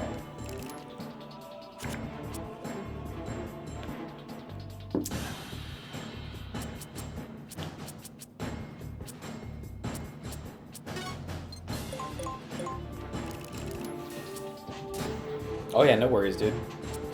Yeah, no, that's one of those names that's just whatever. I mean, I think every name is just whatever, right? But I know Ashley's one that's still very like feminine associated, but yeah, that one goes. Yeah, okay. Waifu Destroyer says, Liam, did you see Studio Estolia got shut down? Yeah. Have we is there an update on that? Did new news just come in about this? Is this why you're bringing it up, or just the stuff from yesterday or like 2 days ago? Because I'd love to talk about it, but if there's new news, I wanna look at that real quick before I pick up on that. Let me see. Check them real quick.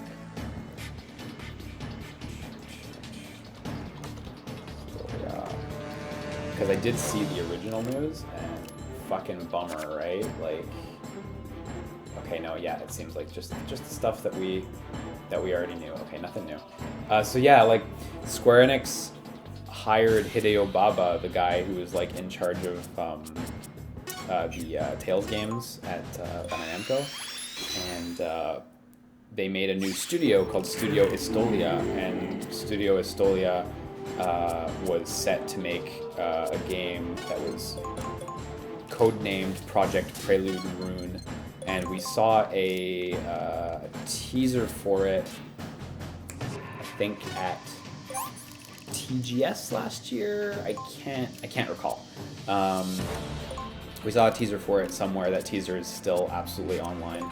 And then like a few months ago, Hideo Baba left the studio, and everyone was like, huh, that's odd, since you just got your own new studio from Square Enix. Like, what happened there?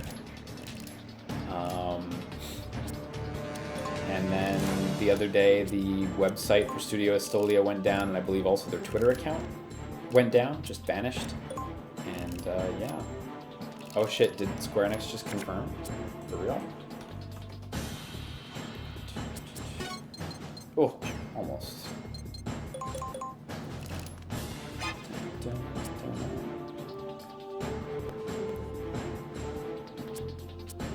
So these blades, they don't seem like they're going to be useful in this mission.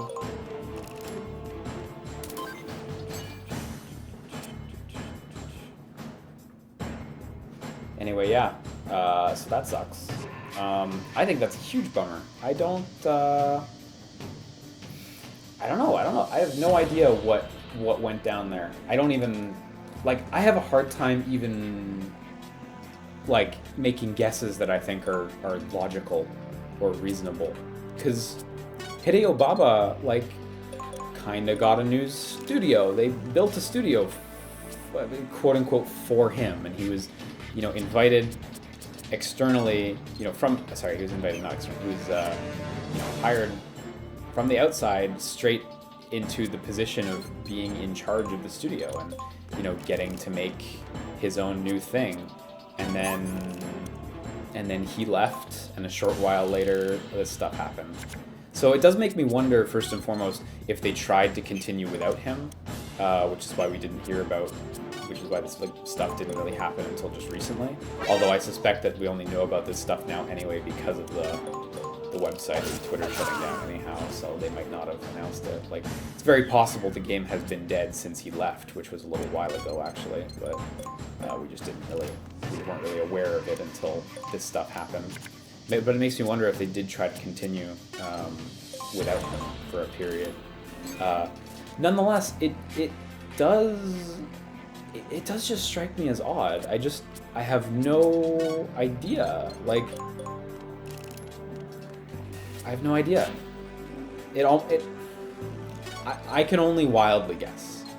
And I can only qualify my wild guesses as wild guesses that you should not put any meaningful stock into. But like, to get your own studio where you get to make a big new IP of your own, as far as we know, of your own design, and then to leave, like it almost sounds like something really unfortunate happened. Like, maybe like a really bad inter-office like social situation or something, you know, like something personal. Again, please don't put any real stock into what I'm saying. I'm not trying to say that's absolutely what happened. I have no clue. But I've, like, that circumstance of, like, guy gets his own studio and, like, very shortly after just leaves and the game's shut down. That doesn't happen. You know what I mean? It's just, it's so odd. So I have no clue. Absolutely no clue, and it's a bummer. I wasn't like particularly hyped for the game, but like I'm always down for new shit, and it was gonna be new shit. So also like bummer for all the people who would have, you know, just got hired to Studio Estolia and now, you know, aren't working there. I hope that they were able to relocate a lot of them to other Square Enix studios, but it's rough. Yeah, that's exactly it. Like, it's kind of an opportunity any person in game development would kill for, Salt Pigu says. And it's like, yeah, you know, like... So to me, it seems like something pretty bad must have happened for him to want to quit. Especially, like, when you're in that position, you know, quitting isn't just a you thing. It's like everyone else behind you, your team, you know, who's all working alongside with you, you know, it's not going to go great for them either. You know, hopefully they could redo it or do it without him or something, but like you risk that, you know, and you know, I don't think he would have done wrong by his team. So I don't know. I have no clue what happened. It's so odd. I wonder if we'll ever hear anything about it, but it's fine. At the end of the day, like, no consumer was ever able to put a single dollar towards it in any way, so who even, you know, it's fine. It's whatever. Any chance we'll see a Rune Factory 4 special and Rune Factory 5 LP or short LP in the future? Well, considering Rune Factory 5's not out till like 2020 in Japan, and 4 Special isn't going to be out in North America in English for a long time. I don't know. I don't know yet. It's a bit too soon to say, but I don't think I'd do like a full LP of Rune Factory 4 anyway. I don't really feel like I'd want to replay a Rune Factory game. But yeah, I don't know. It's interesting situation. Guess what's happening, guys? Zalazalbal says, oh, sorry, I misread your comment. We had an idea for a light gun ride of Metroid. Oh, that'd be neat. Like the Buzz Lightyear ride at Disney World, where you get the guns on the roller coaster and you get to shoot at stuff. Yeah, that'd be fun. For a Metroid Nintendo theme park ride. That'd be cute. I hope that ride or that theme park turns out well. So. Oh yeah, here LV Doomian says, yeah, Hideo Baba left in late March and the Square Enix announcement was today, so about a 45-day span. It's possible development was just such an absolute cluster. Yeah, you know what? It's true. I didn't even express that, but that's certainly true. Maybe. I guess there's also always the possibility that it just was not going well, you know? Like, I guess not just not well, but like outright awful, you know? That's certainly possible.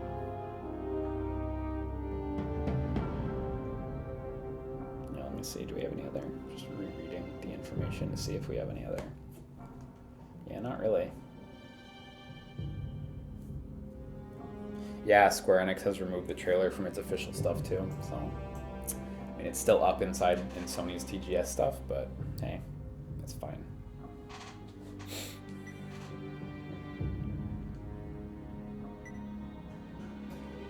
Look at this. Look at this.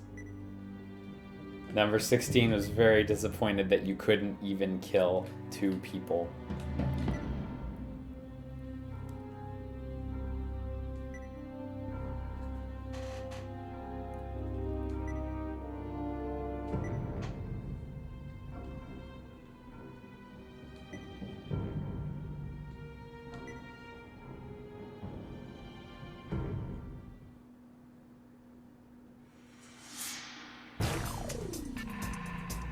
Turn. Mission failed. I've been caught. Oh man, so good. Everything was going so well. Everything was going too well. We were all ready for Leone to betray us.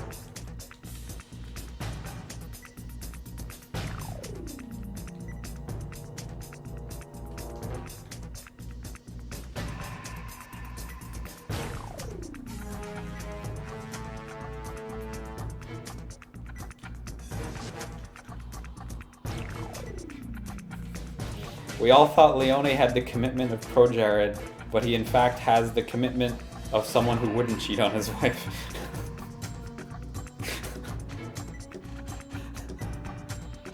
It's not hard.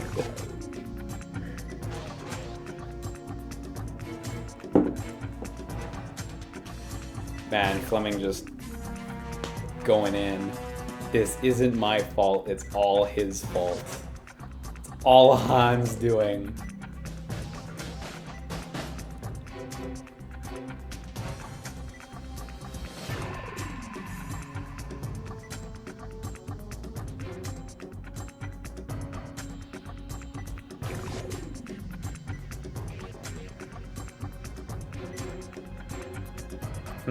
Has Alice just got a cold? Seems suspicious.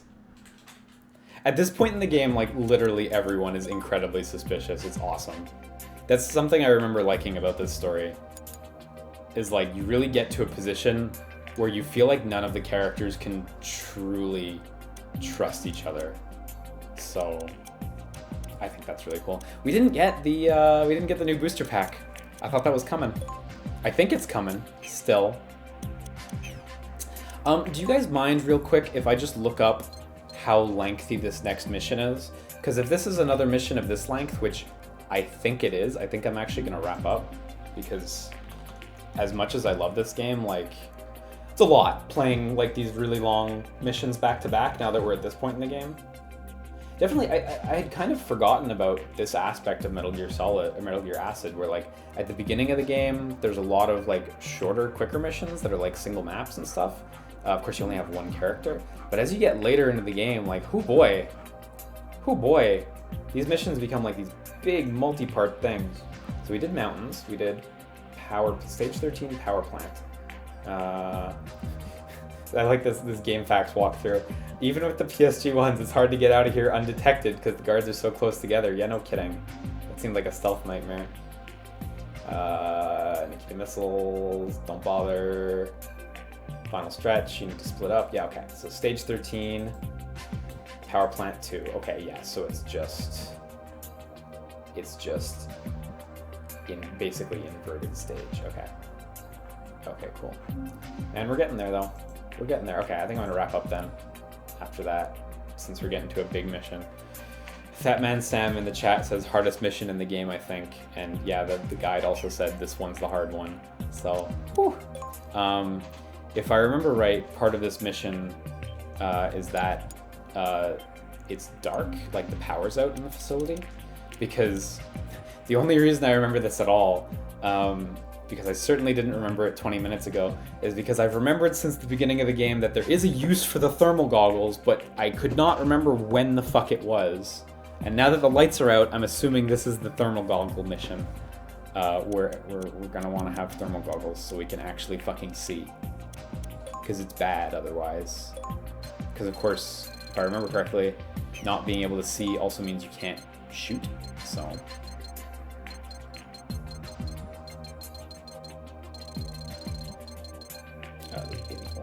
The blue section. Thermal goggles. Search mode displays enemies within 3 block. Can also detect infrared. Oh, that's cool. User incurs +2 cost per turn. I forgot about that.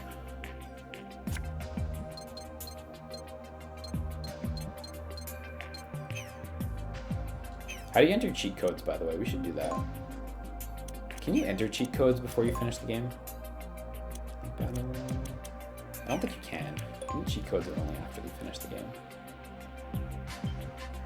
I want to show off all the cheat code cards at some point. I was like, yeah, we could do a few now. Maybe you do have to beat the game.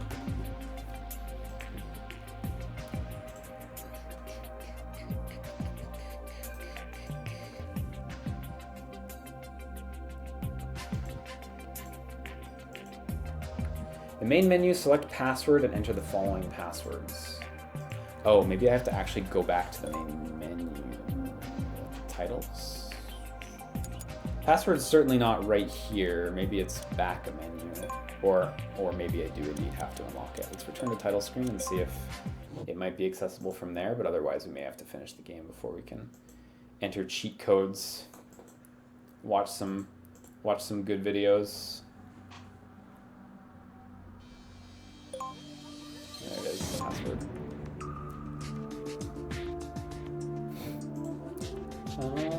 Let's grab 2 cards for now. We'll do all of them later, but for now let's just grab 2. Let's grab... I'm not gonna use them in the game because I don't want to cheat, but I do want to show these guys off, and I realized that I can probably do a couple today, a couple next session. We can just kind of go through them.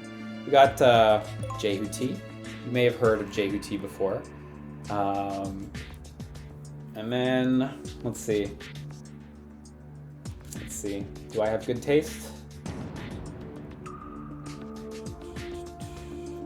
Wait, that's European. The cheats are all different in the different regions, by the way. US version is...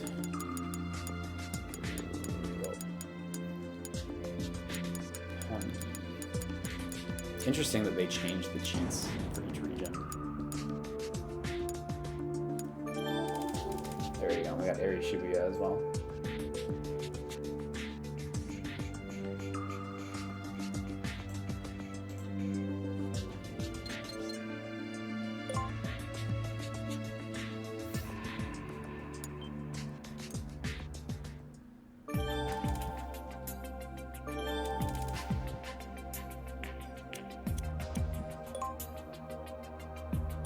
So to watch movies, you have to actually put them in your deck and go into game, right? So let's just quickly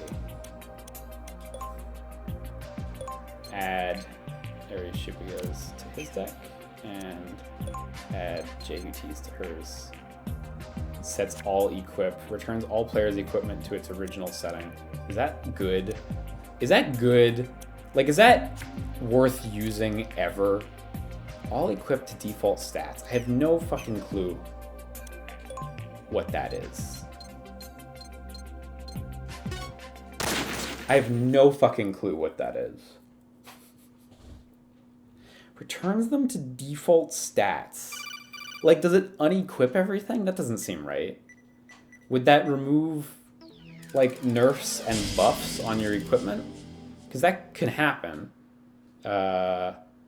But, like, they're rare. Like, that would be, like, a multiplayer only sort of thing, you know?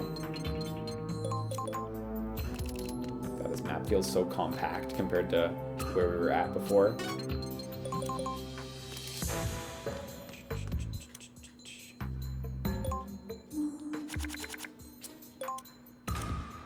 Yeah, they have 100 life, okay.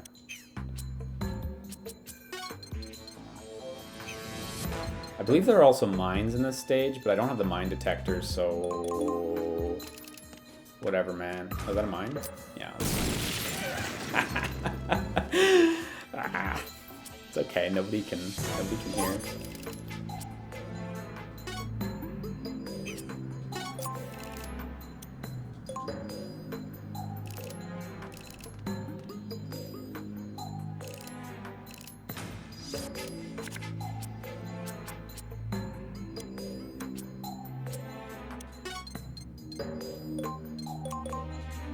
Is there another mine here? No. Okay.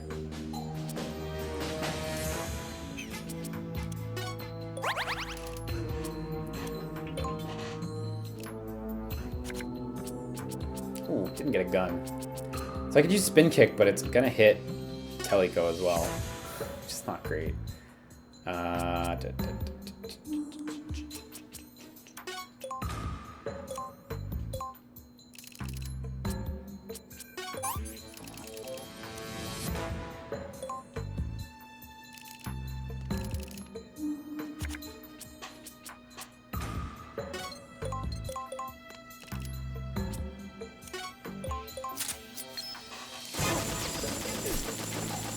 Oh my god. Wow. Come on, Snake. Come on, Hans. You can do better than that. 50% hit rate. Greta, you motherfucker.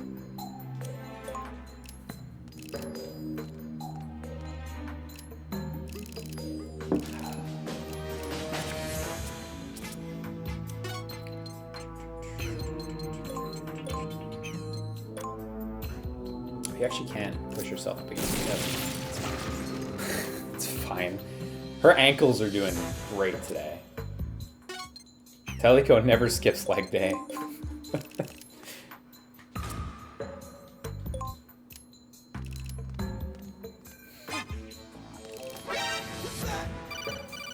Oh, right, it's a stealth mission. Oh my god, I'm such a goober. I need to make sure I did add those cards to my deck because I didn't see one come up. Yeah, okay, I did. Fucking forgot it was a stealth mission. What a doof. Let's just go to residential zone and let's just pass for a little while. Maybe remove some cards. Yeah, I mean, if I removed some cards, it could like accelerate it by 1 or 2, I think, or like 3 at most, but ultimately, like, I just need to get my draw cards, like Johnny and, well, like Johnny, mostly. And then they'll come, but... Also, I want to just remove them from my deck after and not have to, like, worry about, like, oh, did I fuck up my deck?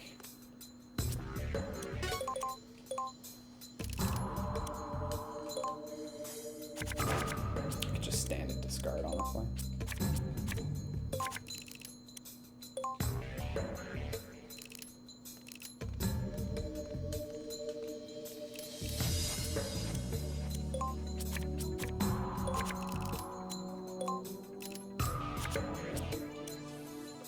Oh, the missile launchers I could probably remove, though.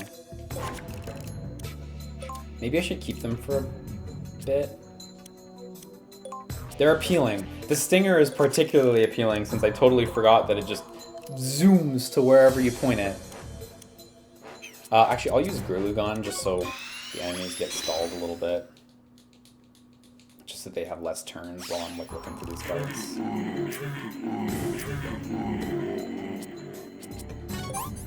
I got a Johnny too, so next turn Snake will be able to... There we go.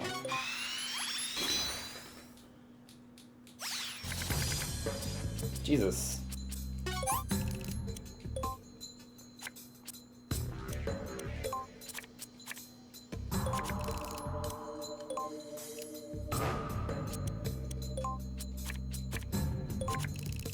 There's one.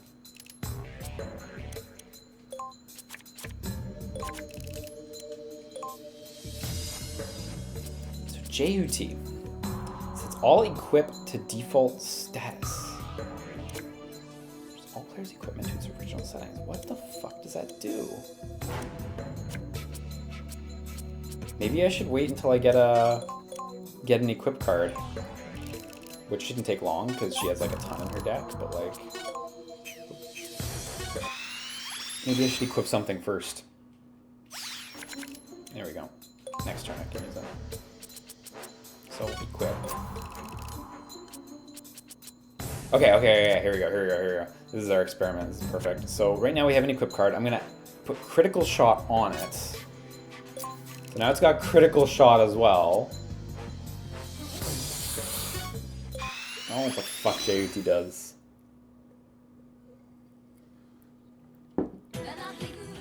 The music. It's Beyond the Bounds, right? Oh my god, on everyone? Did that remove everyone's equipment? Hang on. Did that remove absolutely everyone's gear? Okay, maybe there's a real card there. Maybe that's a really real card. I'm gonna have to reread the text on JUT, because I did not interpret it that way. But wow! That seems good. Area should be a bust 39, waist 23, hip 33, 5'1", causes bleeding in male users. Yeah, it doesn't work on Teleco. Cannot be used in Link Battle. Place of birth, Chiba. Date of birth, September 1st. Alternatively, 9th of January. If you write it weird, 1983. Blood type A. Skills interests, writing music, gymnastics, sports in general.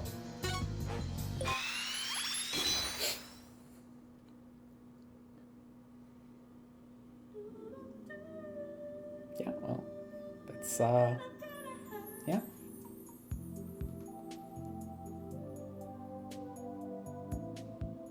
That's, it's a far cry from having famous actors in your games nowadays, Mr. Kojima. That's, yeah, that's what that is.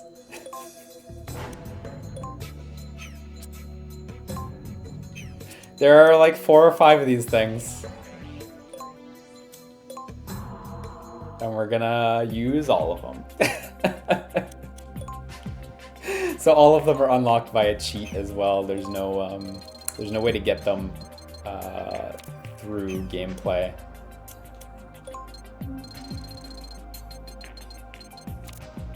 I don't think that's the case for JUT. I think he's in the Chronicle pack, if I remember right. What pack are they a part of? Does it say? Oh yeah, she's all the way at the bottom, right? Now that I've unequipped her.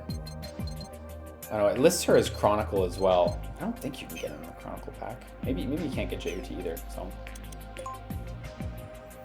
You will feel ashamed of your words and deeds. Yeah, I'm sure I will this time. I'm sure Acid's the game that's gonna make me feel that. Acid 2 has Acid 2 has like more entertaining gravure model scenes, and they're in 3D with the solid eye. Like, Acid 2 is where it gets real. I'll show you real quick.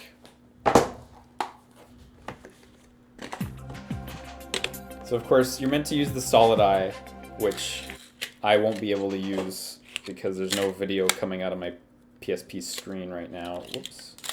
I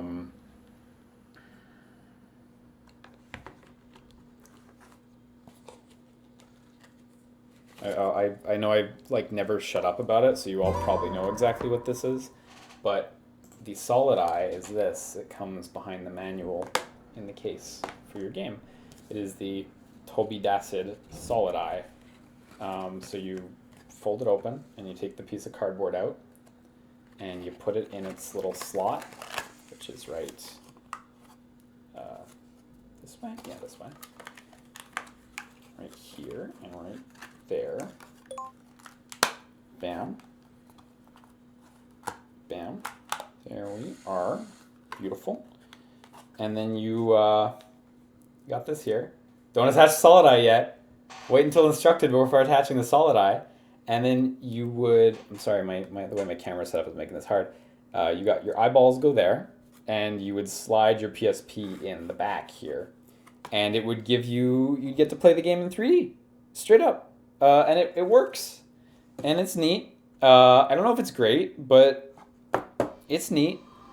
I'm sure at some point during this LP, we'll set it to solid eye mode so that you guys can watch this video on your iPhone in 3D with your own solid eyes at home, if you have one.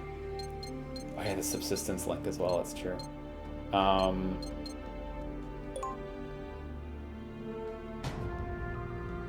So that's a new save. Okay, this is a clear save. Look at this one. Number of times cleared, 1, 7 hours. Is this game that much shorter? How long to beat?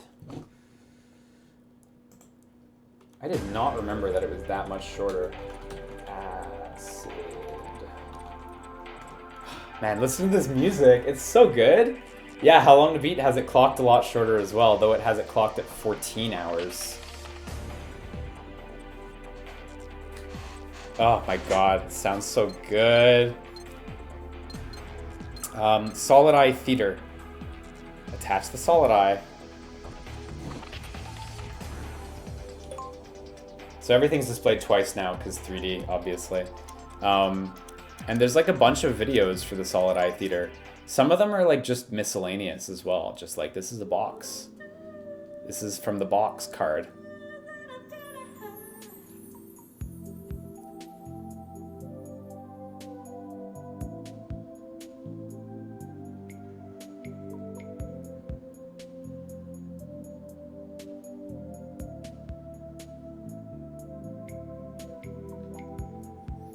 Please insert your solid eye.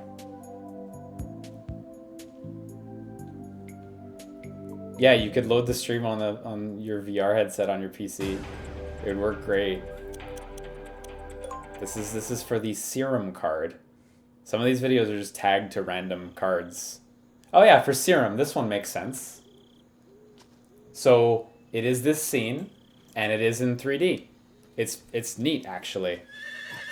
There's no other way to view this scene in 3D because technically the 3DS version of this game has totally different art. So it's not the exact same scene. But this is in 3D.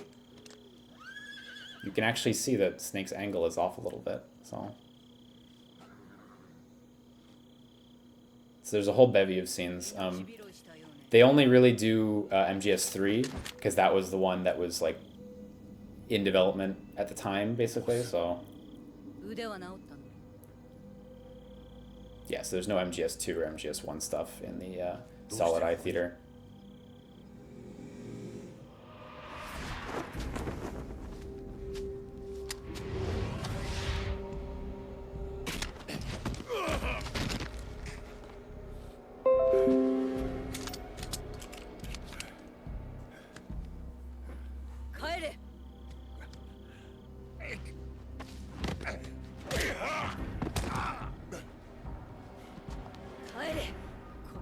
Do you like immersive sims? Do you know any on the Switch?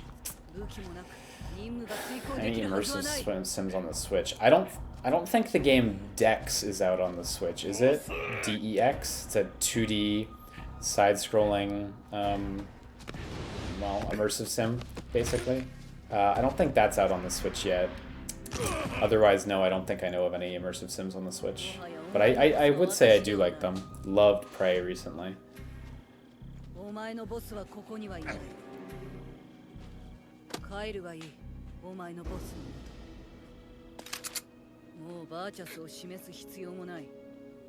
love the dialogue in this scene. It's great.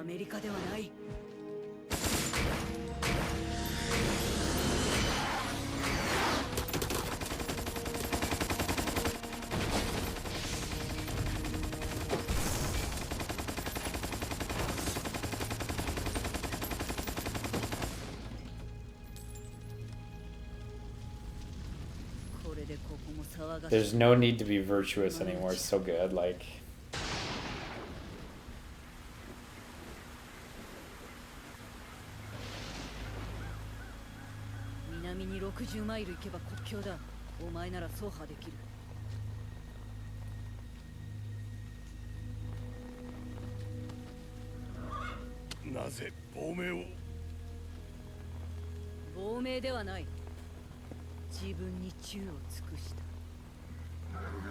前はどうだ。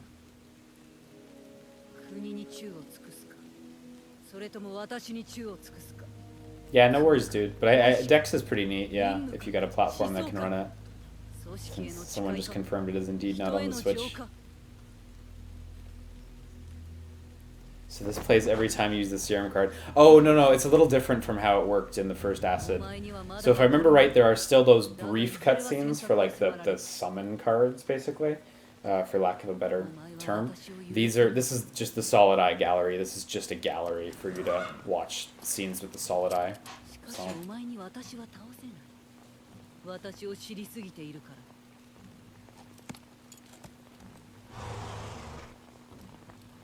そのバンダナがいい証拠だ。過去を引きずると死ぬことになる。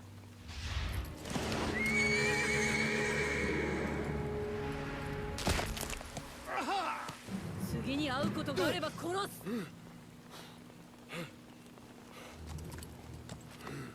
いいか、このまま帰るんだ。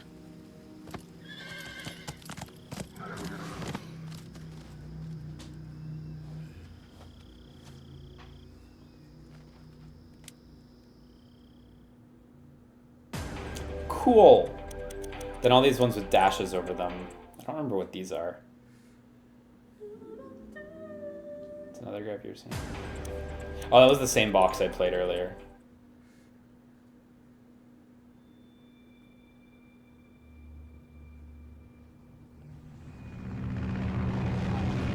Yeah, you get the idea.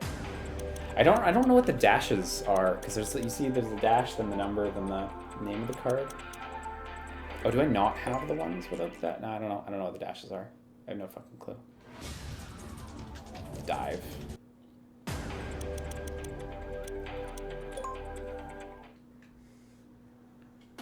Yeah. In 3D, let's go. I believe they have like 4 or 5 Rumble Roses characters. I think. Maybe it's a bit less than that.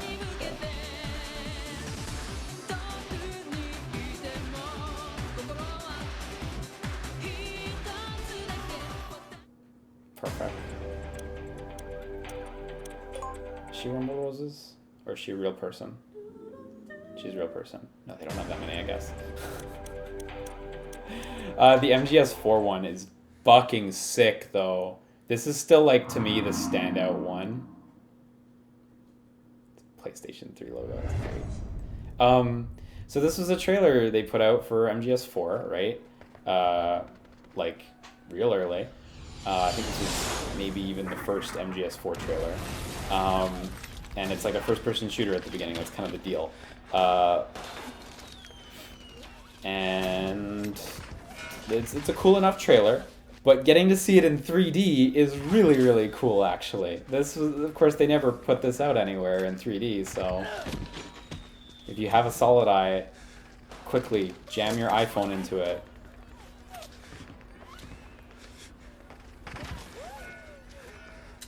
This is a neat trailer, honestly.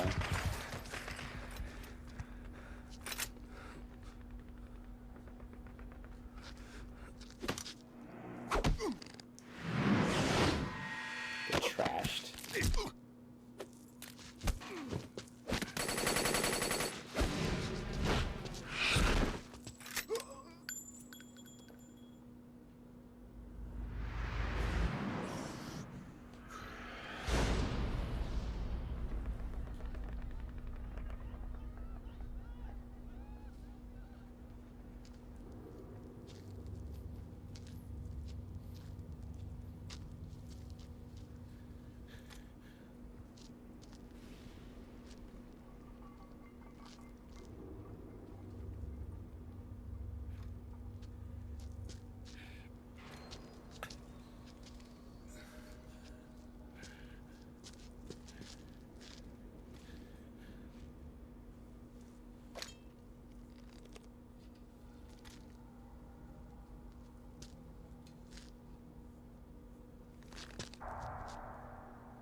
Oh, I like that X years since Big Shell. I didn't remember that, but that's neat that they concealed the number. Because I still think this... I think this was the first trailer. I can't quite recall. And so you'd be like, why is Snake old? Oh, it's been a lot of years. And it hasn't actually been that many years, but...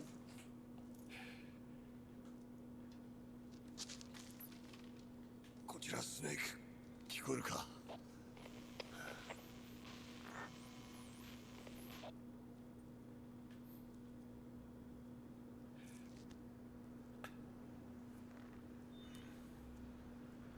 Maybe I'm wrong. Maybe it wasn't the first trailer, but...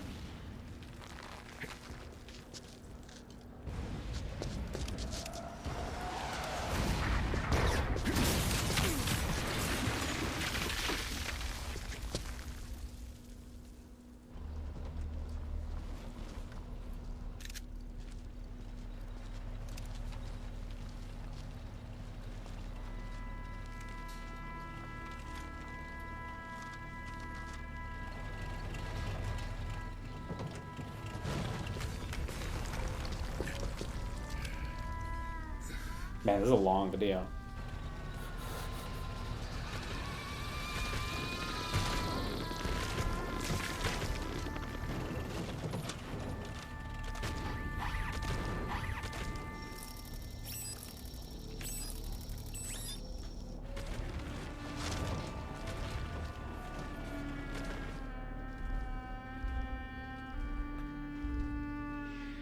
Actually, theme of love, by the way.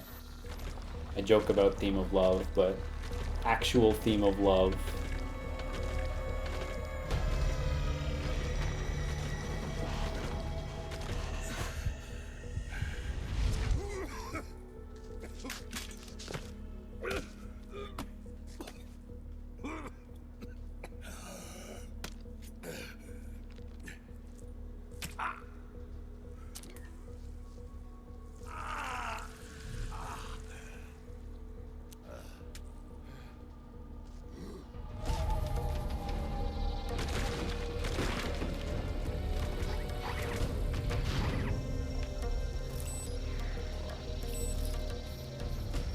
Oh my god, I completely forgot that there was this whole back half to the trailer.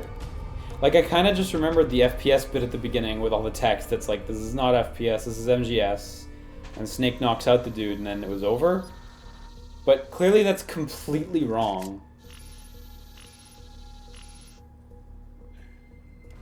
It's so long. I mean, it's cool, but...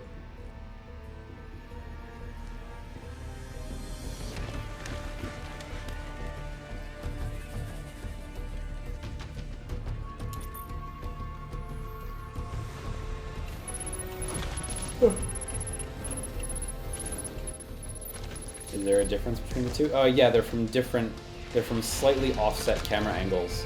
So if you watch this in a VR headset or using a solid eye, you will see this in 3D.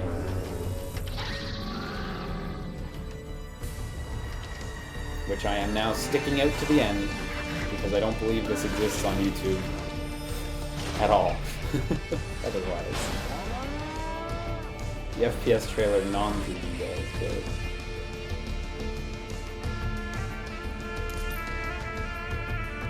Oh, excuse me.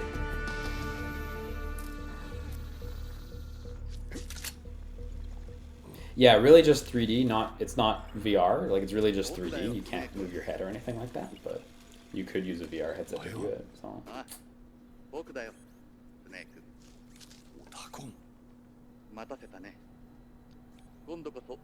If you watch this in 3D on your phone, only one eye will see. What was that? Like if you just put your phone into the solid eye, I mean. And then you just use the solid eye with your phone.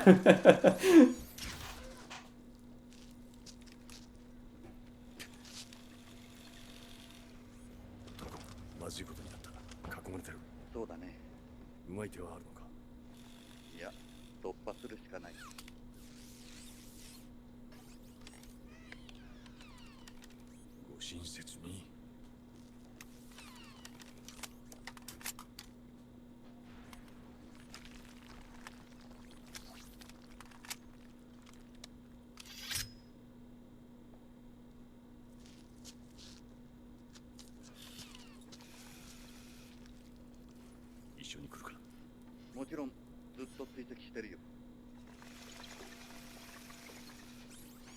スネーク、なんだ。タバコやめたんだね。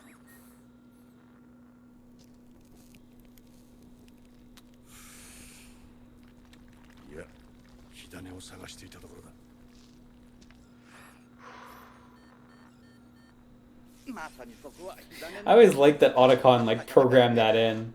It has a little alert when there's like cigarette smoke around and it says don't smoke. Goofy.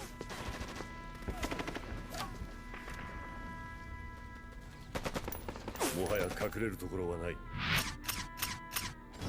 メタルギアソリッド4ガンズ・オブ・ザ・パトリオット。 Enjoy it in 3D. The way to go. セルプロセッサーってなんだ。コンピューターアーキテクチャに革命をもたらした高性能マルチコアチップだよ。軍事にも利用されてる。そんなものが戦場に必要な。 Killzone like CG プラ trailer. ットフォーム戦争に勝つためにはね。このメタルでか。それはこれから僕たちが証明するんだよ。スネーク、この先僕らはどこまで行くのかな。楽しみだ。 That's great. Oh man, who played Super Rub-a-Dub on PS3? Me. Absolutely. What a game that was.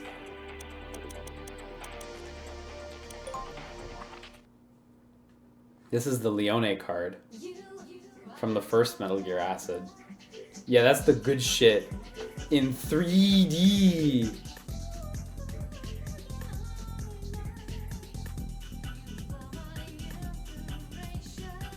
Thanks, Leone.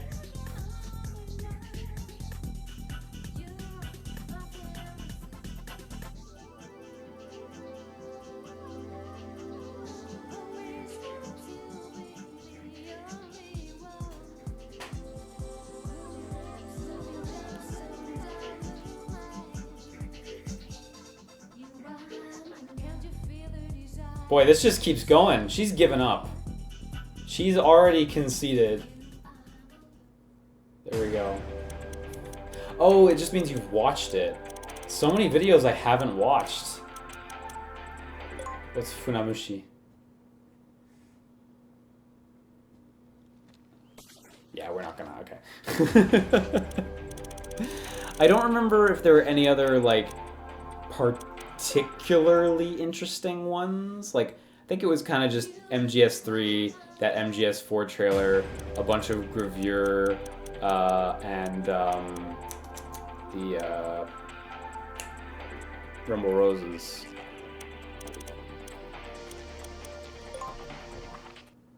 You want me to play Dirty Duck? We'll see what Dirty Duck is. Because what this is, it's MGS3. Where's Dirty Duck? Did I have him there? Yeah. Yep, it's this scene. Great. Anyway, so yeah, the gallery is like pretty dramatically expanded.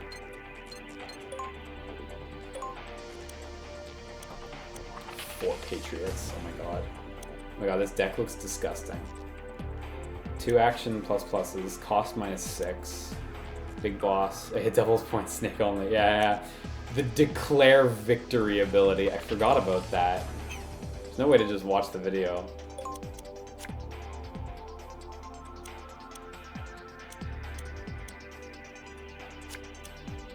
Patriots. Survival Knife Plus. Attack 30 times 6. Does bleeding. Cost -8, cost -12. Genome Soldier Plus, 6 blocks. Yeah, plus cards. Olga Plus, draw 3 cards. Johnny Plus, draw 6 new cards. Yeah, that was nerfed, the default one. Jonathan Ingram Plus, 20. Ocelot Unit Plus, 7 move. That's Trap. Patriot. What an interesting deck. What did Venus have? Oh, Venus's deck is bad. I can already see it's bad. With the MGS4 card, movement card can move 3 blocks. What was the plus of this? I mean, it costs 3, but I don't know what the positive there is. Do these games have some sort of save game connection? Not with each other. Just to MGS3. This one did. The William Tell. Look at that. Get a crossbow straight up. Otenko-sama. Elsie and Francis. Oh yeah.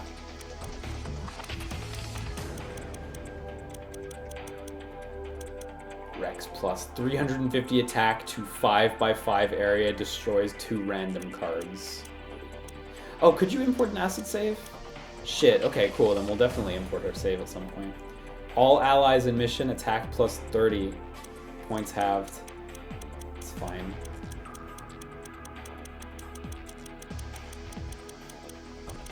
The Republic Blade.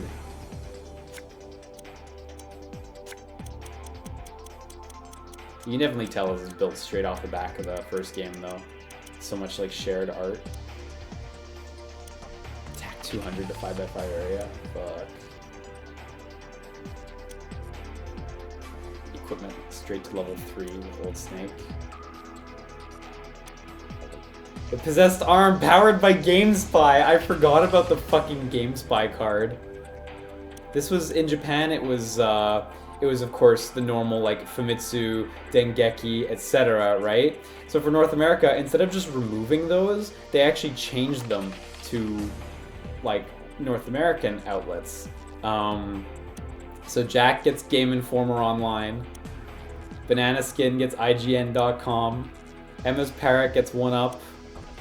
So good. Yeah, we got girls still. Enemies stop in their tracks, Bewitched. That actually seems like a much better ability than the other ones. Draco. Sunrise Suplex, 100 attack. User and target swaps positions. Causes target to faint.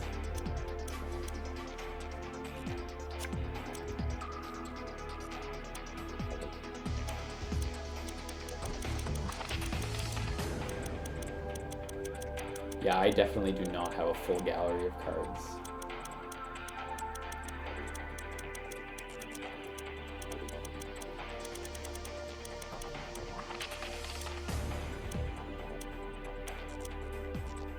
Oh fuck. You didn't see nothing.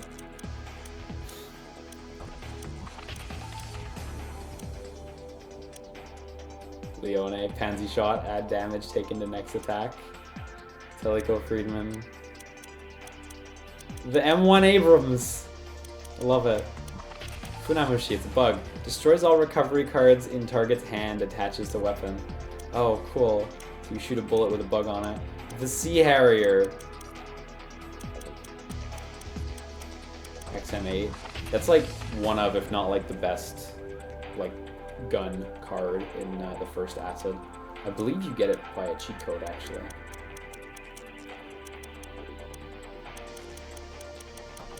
As you can see, there's a shitload of overlap with the first game, though. Is that Metal Gear's effect? 30 to all targets bleeding. Yeah, that's not. Yeah. Move 3 blocks forward, ignore pits along the way. Yeah, just do a flip. Hands on your crotch, do a flip.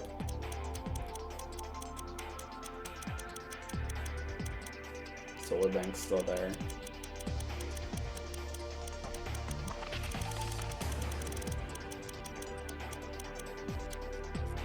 Moccasin blade.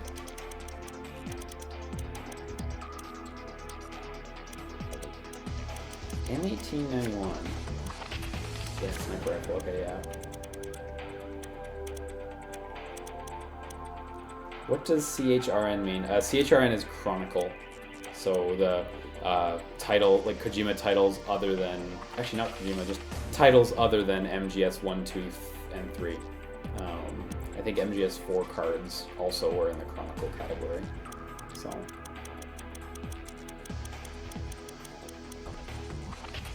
Oh, actually, look, also over there, there's a, yeah, look, you can view card movies. That's neat. Wonder what the Eva Plus movie is. I wonder what the Eva Plus movie... Yeah, that's the right scene. It's the only option, really.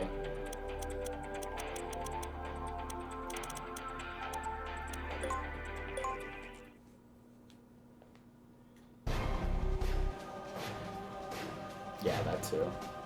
That's like the only really real possessed arm scene to go for pre-MGS4. There's really no choice there.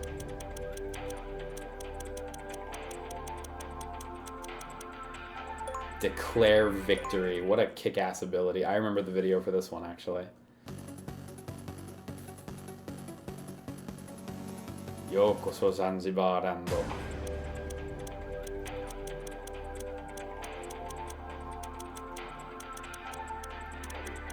It's a cool game, man.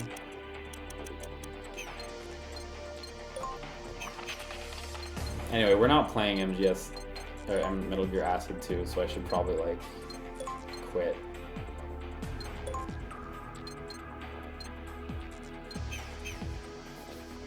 Oh, look, they're inverted in this game. I forgot that. The MGS 3 pack comes first and is the cheapest, and then it goes 3, 2, Chronicle 1. Whereas in the first Acid, I believe it's 1, Chronicle 2, 3. Or it might be 1, 2, Chronicle 3. Can't quite recall. But it's inverted. That's neat. I didn't remember that at all. I only have 61% of the cards. That's fucking nuts. There's like so many cards.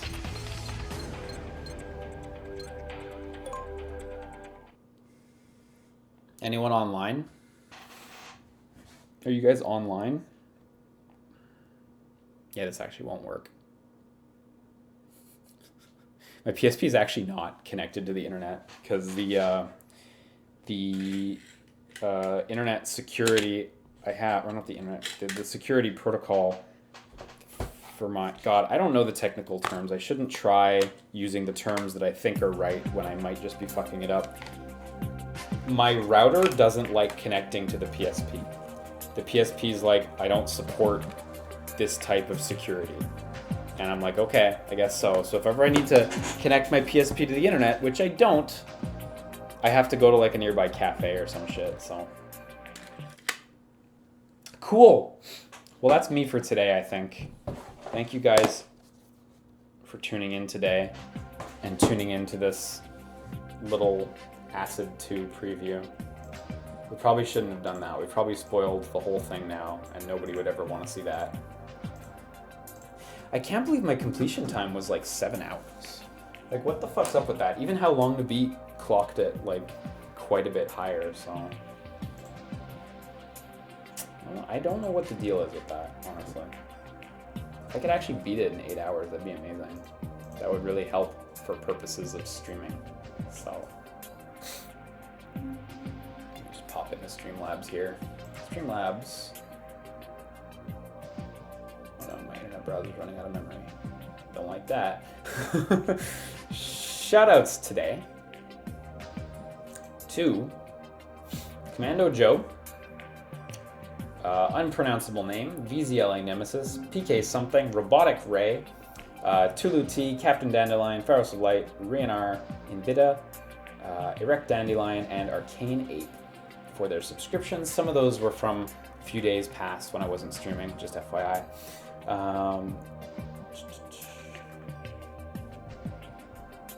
Shoutouts also to Aussie Manny, who said in their subscription, were there acid spirits in Smash Bros. World of Light? That'd be a pull. There unfortunately weren't, but you're right. That would have been an awesome pull. I would have dug that. Shoutouts also to PK Something. And Jake is not gross. I think it's everyone. The activity feed on Twitch is weird. I don't think it's like super accurate, or like the time is weird. I don't understand how it works, but whatever. I appreciate you all. I appreciate you all for watching too. You don't have to subscribe. You can watch. It's fine. You can just tune in. You can just watch on YouTube. It's fine. I appreciate it. Even when I'm dead and in the ground. Thank you for watching. Okay, let me hit that calendar real quick. I might be on tomorrow for the Mario Maker Direct. I think I'm just going to see how I feel about it. I guess just to let you guys know what time that is if it does happen. That is tomorrow. It's 15 minutes long, and it is at, come on, help me out here, 6 p.m. Eastern Standard Time. So not totally sure, but hey, could happen. The next real stream is going to be on Thursday, 2 days from now, 4:30 p.m. Eastern Standard Time for Metal Gear Acid. It's a cool game, by the way. I don't know if you guys have seen it before. Feel free to check out the schedule on Google Calendar. It's linked just below the video, or on Twitter or whatever. Yeah, we're just focusing on Acid until it's done. We're getting there. We're getting there. Sekiro ruined it. Sekiro fucked us all up. And we still have more Sekiro to play too, once Acid's done.